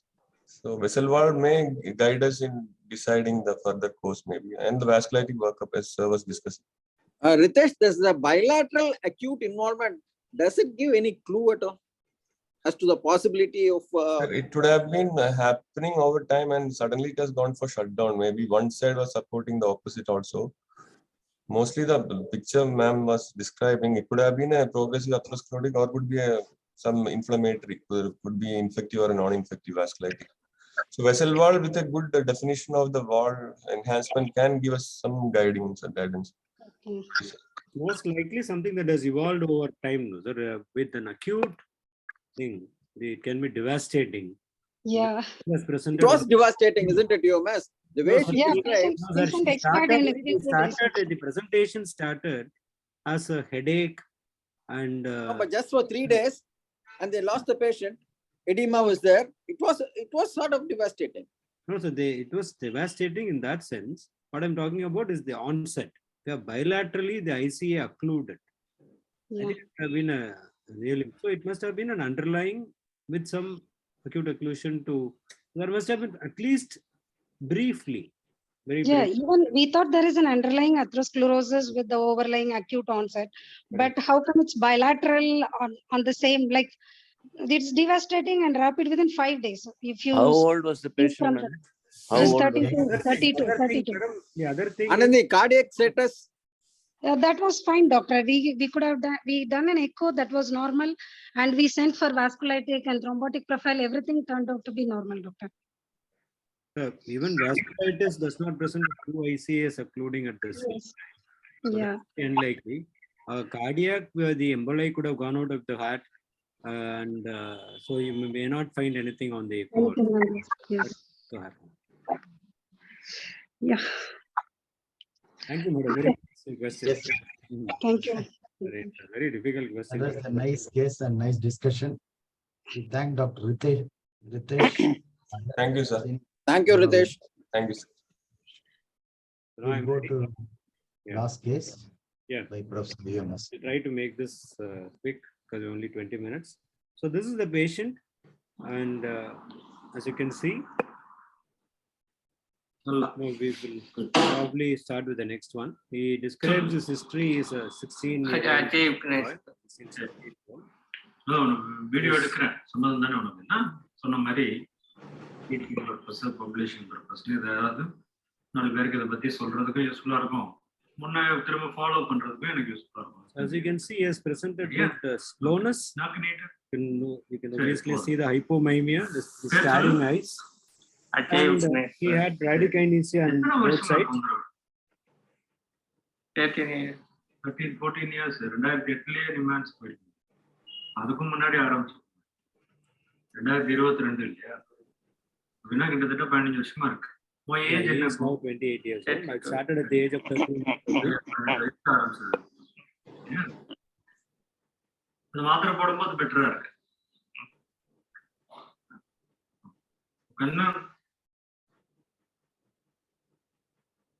So that's the history. He is levodopa responsive and the Parkinsonism. He has bradykinesia, has rigidity, and he is now 28 years old, started at about 13-14 years.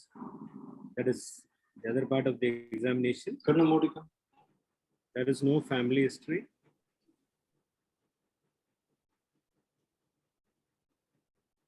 What is that? There may be a little கையில வலது கையில இப்படி பண்ணப்பா fine jerks involving the fingers. இப்படி பண்ணிட்டே இருக்கு. No classical. நல்லா திரும்ப திரும்ப பண்ணணும், ஃபுல்லாவும் பண்ணணும், ஃபாஸ்டாவும் பண்ணணும். Bradykinesia is pretty evident bilaterally. இதுதான் ரொம்ப ஸ்லோவா இருக்குல்ல. சரி, கை மடியில வச்சு right more than the left. ரெண்டு கையும் கண்ணை மூடிக்கும்.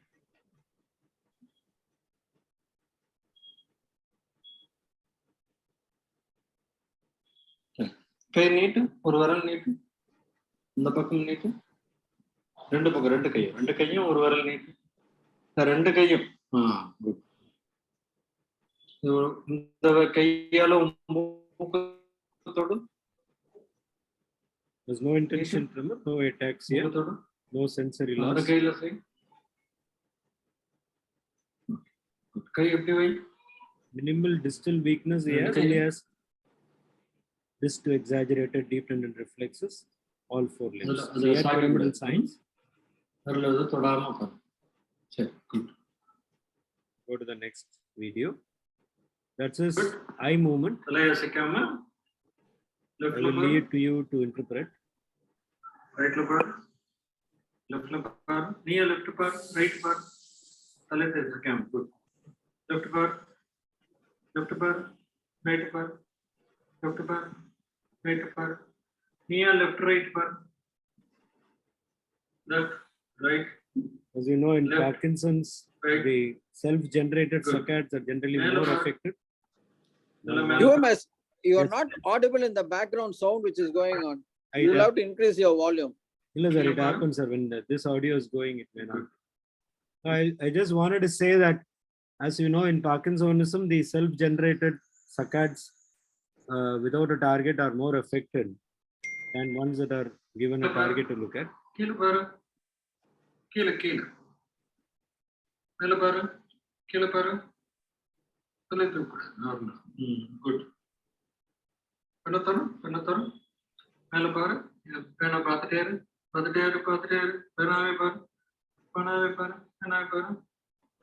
மேல குயிக்கா என்ன தரும் மேல கீழே மேல கீழே மேல நேர பாரு மேல பாரு கண்ணு மூடிக்க வேண்டாம் நார்மலா கண்ணை திறந்து. If it closes the eye, you can see that there are little trembling, triple jerky movements, and when he opens his mouth, there are. When he closes the eye, there is a difference between the right and the left, isn't it, UMS? Yes, sir. Yes, sir. There is the speed of movement. Yes, sir. There is, but there is no weakness, sir. There is a difference, and here we can notice that he has few jerky movements involving the face, especially on action. And please see the movements.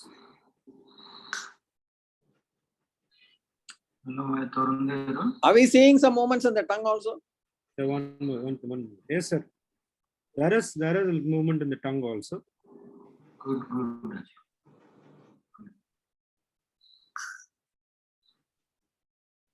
My modicum.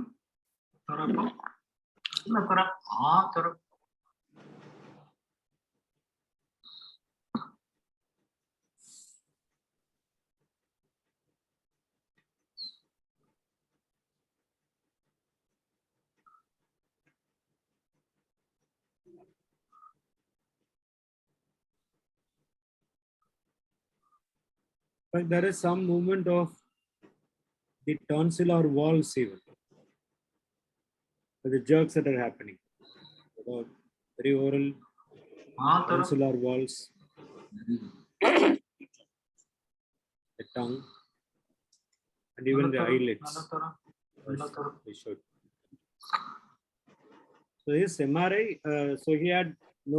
Now, can you please summarize? You must please. He's now about 27, 28 years old. This boy has, for the last 13 years, he's 32 years old, sorry. For the last about 15, 16 years, has been having slowly progressive Parkinsonism with pyramidal signs and the eye movement abnormalities. There's no family history. His workup for Wilson's was negative. That's a presentation, sir. No KF ring, no workup for Wilson's negative.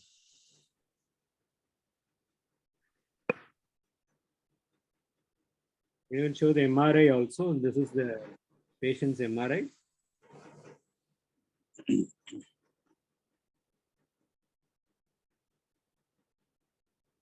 These are reflecting light, so please ignore this. There is no hyperintensity there.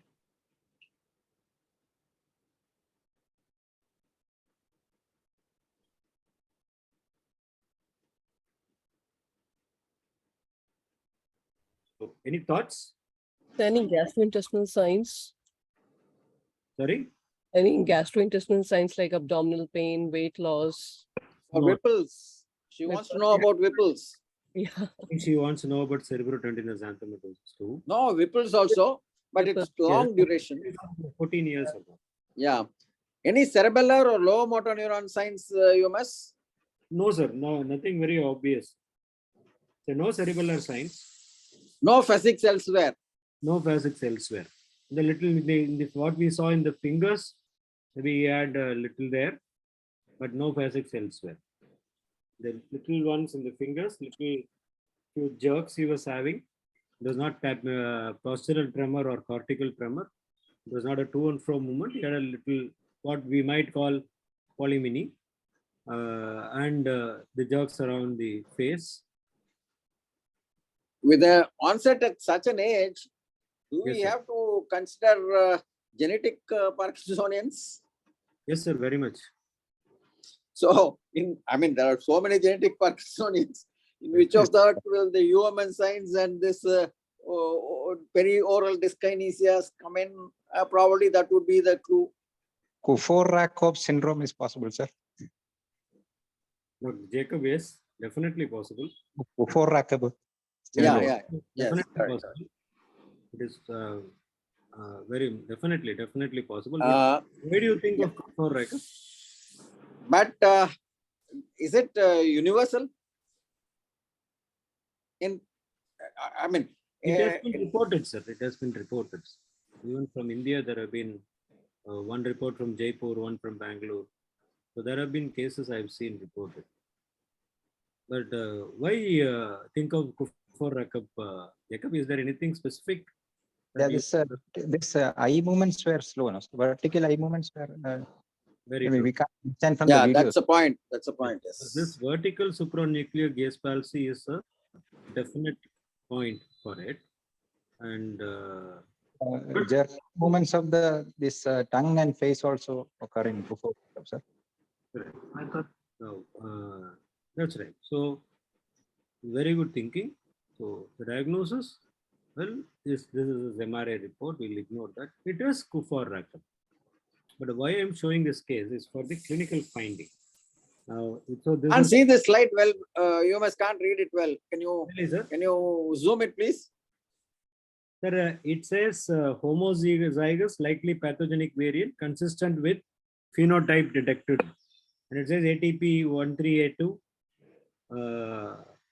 ATP13A2 gene at intron 13, there is a homozygous likely pathogenic autosomal recessive Kufor-Rakov syndrome. Now the clinical suspicion was young onset Parkinsonism. There is history of slowness of activity in the paternal grandfather, which we got after this. They were not very clear. So what was, this is the complete thing, the ATP13A2. And this is what the gene is about. So Kufor-Rakov is what used to be called PARK9. Now, as we know, the nomenclature has changed. We talk only about PARK bar ATP13A2, like we do in dystonia, no 1, 2, 3, 4 and all that. Now the gene itself is mentioned. So this is ATP13A2 Kufor-Rakov. Now the why I showed this case is that, I'm sorry, I don't know why this went off.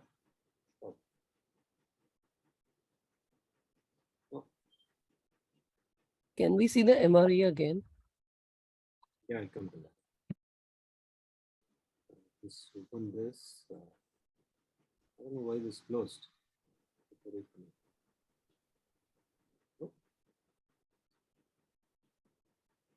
Please bear with me. There seems to be something wrong here.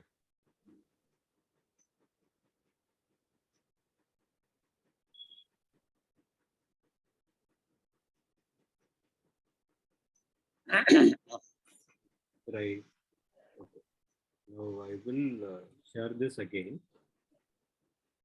Now this, my idea of presenting this case is to show this particular clinical sign, as has been rightly pointed out. If you have a patient who is young,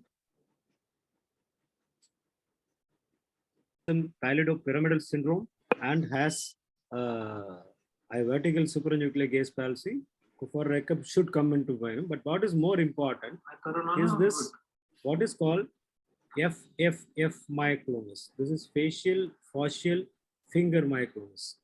This is the typical one. You see that this the fascial even jerking, the facial, the tongue, and he had the little finger myoclonus. So this is facial fascial finger myoclonus. This giveaway, which is a very diagnostic point for Kufor-Rakov's disease of PARK ATP13A2. See that there is this. Did you see the fascial pillars? There's the same little jerking happening there also. So this is MRI, just a minute.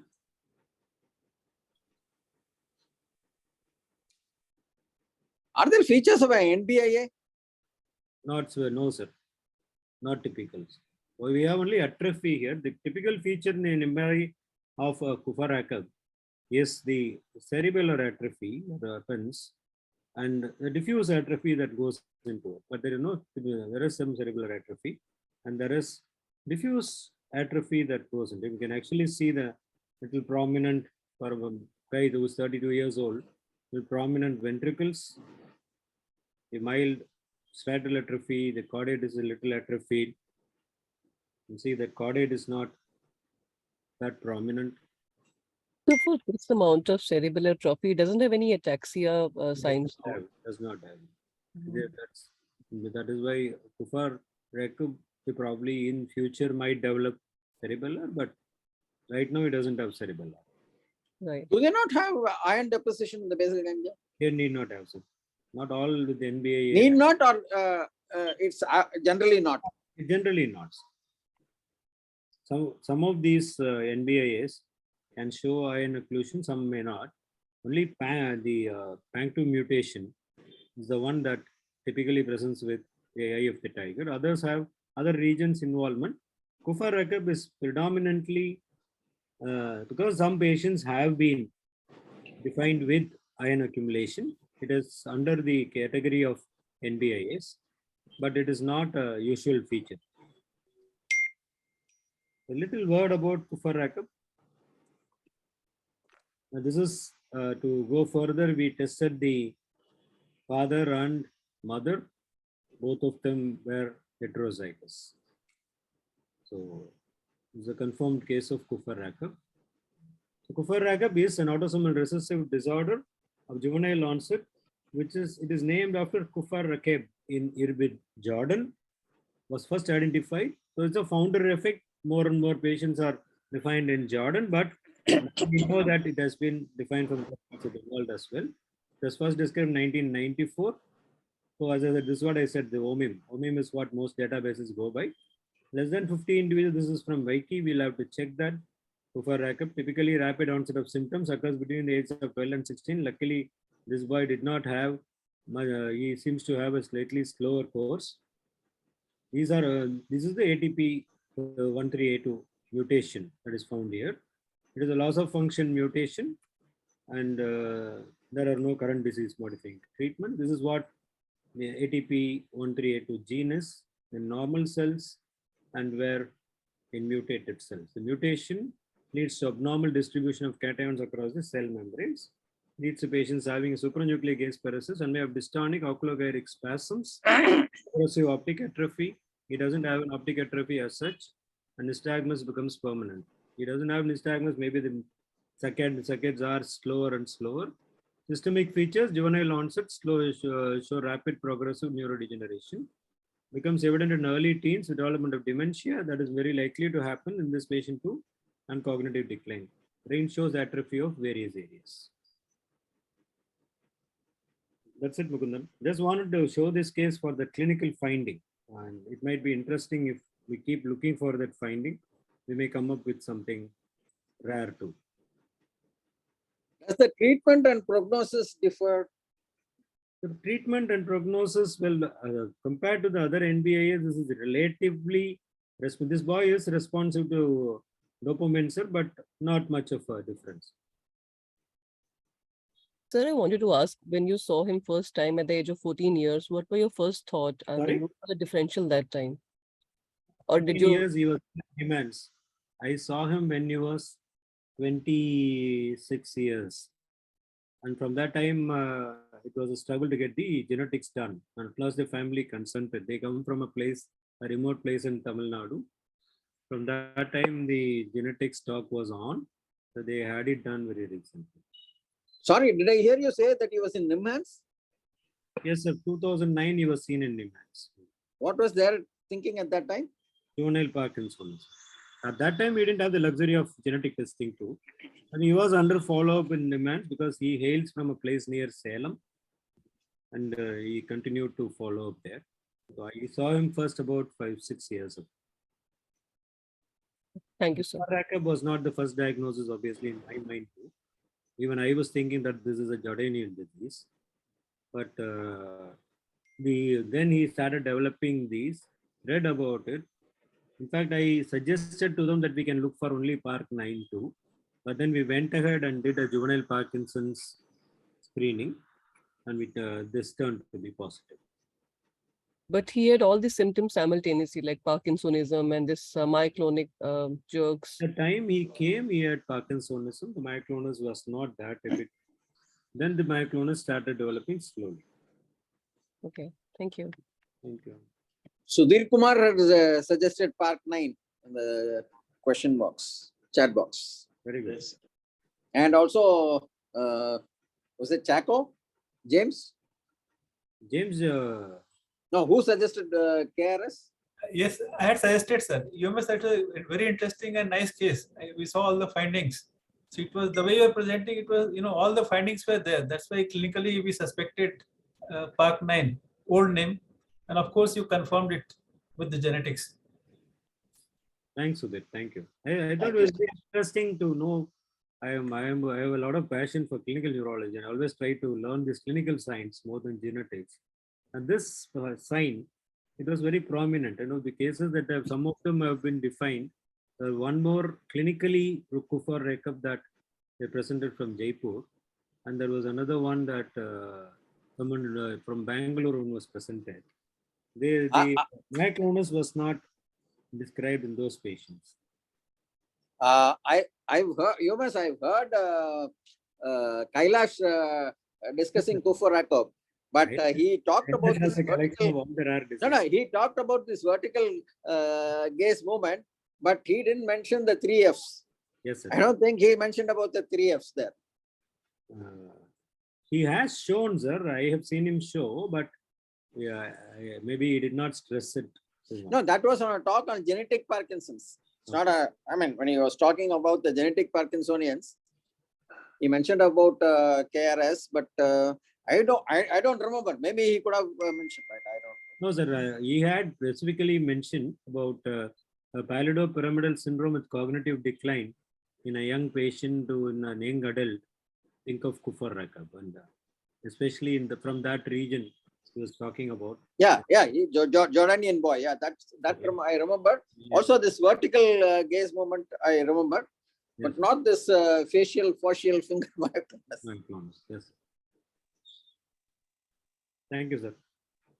Thank you very much. Thank you very much, Mukundan sir. Sir. Closing remarks, sir. Shall we close? No. First about the case. Any further comments from anybody? We have time. It's just 2 minutes past 1. No, 12:57 only. We still have 3 minutes just now. There are movement disorder specialists in the forum. Welcome, please do. Please talk about your experience too. So you should speak a little louder. You are not. Yes, sir. I think it is to do with the connection. That is a problem. Sometimes it is very clear. Sometimes it is not. The connection, the internet connection has been a little, maybe because it's Sunday, it's a problem. Other days, I don't have a problem. I use this daily. Sundays, it always happens. No, any other point anybody would like to add, please do. We'd be happy to hear from you.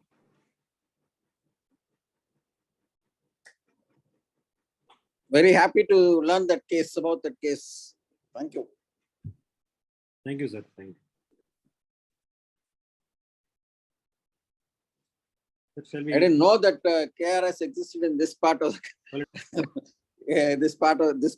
Itself. Yes, sir. I'm very happy. I was very happy that the parents also consented to have this done, and parents were also willing to have this published. So I'm trying to put this up for the symptomatology at least. There is a thing.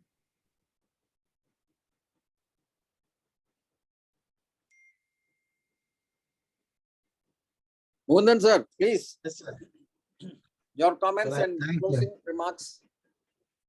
Yes, sir. I thank Professor UMS sir and his team for the nice rare cases in this forum. The first case was hint 1 in CMTD. That's a rare case.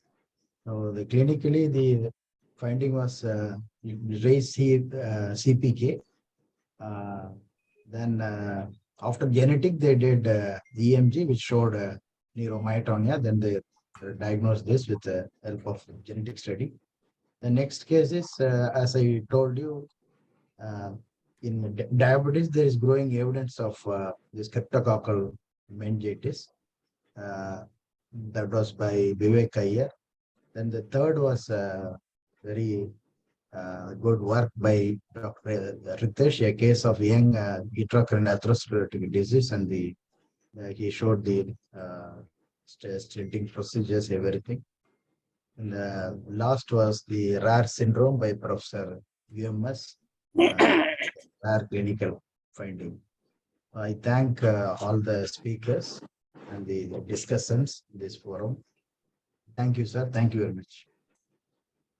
On my side, I would like to thank the chairperson, Professor Mukundan, the entire team from SIMS, headed by Professor UMS, and of course, as always, the Sun team for their logistics and for their support to conduct these proceedings. Thank you all. Thank you very much. Thank you, Professor Mukundan, and thank you, Professor UMS. Thank you, sir. Thank you. Thank you. Thank you. I would just like to know, hello, UMS, are you there? Yes, sir. Yes, sir.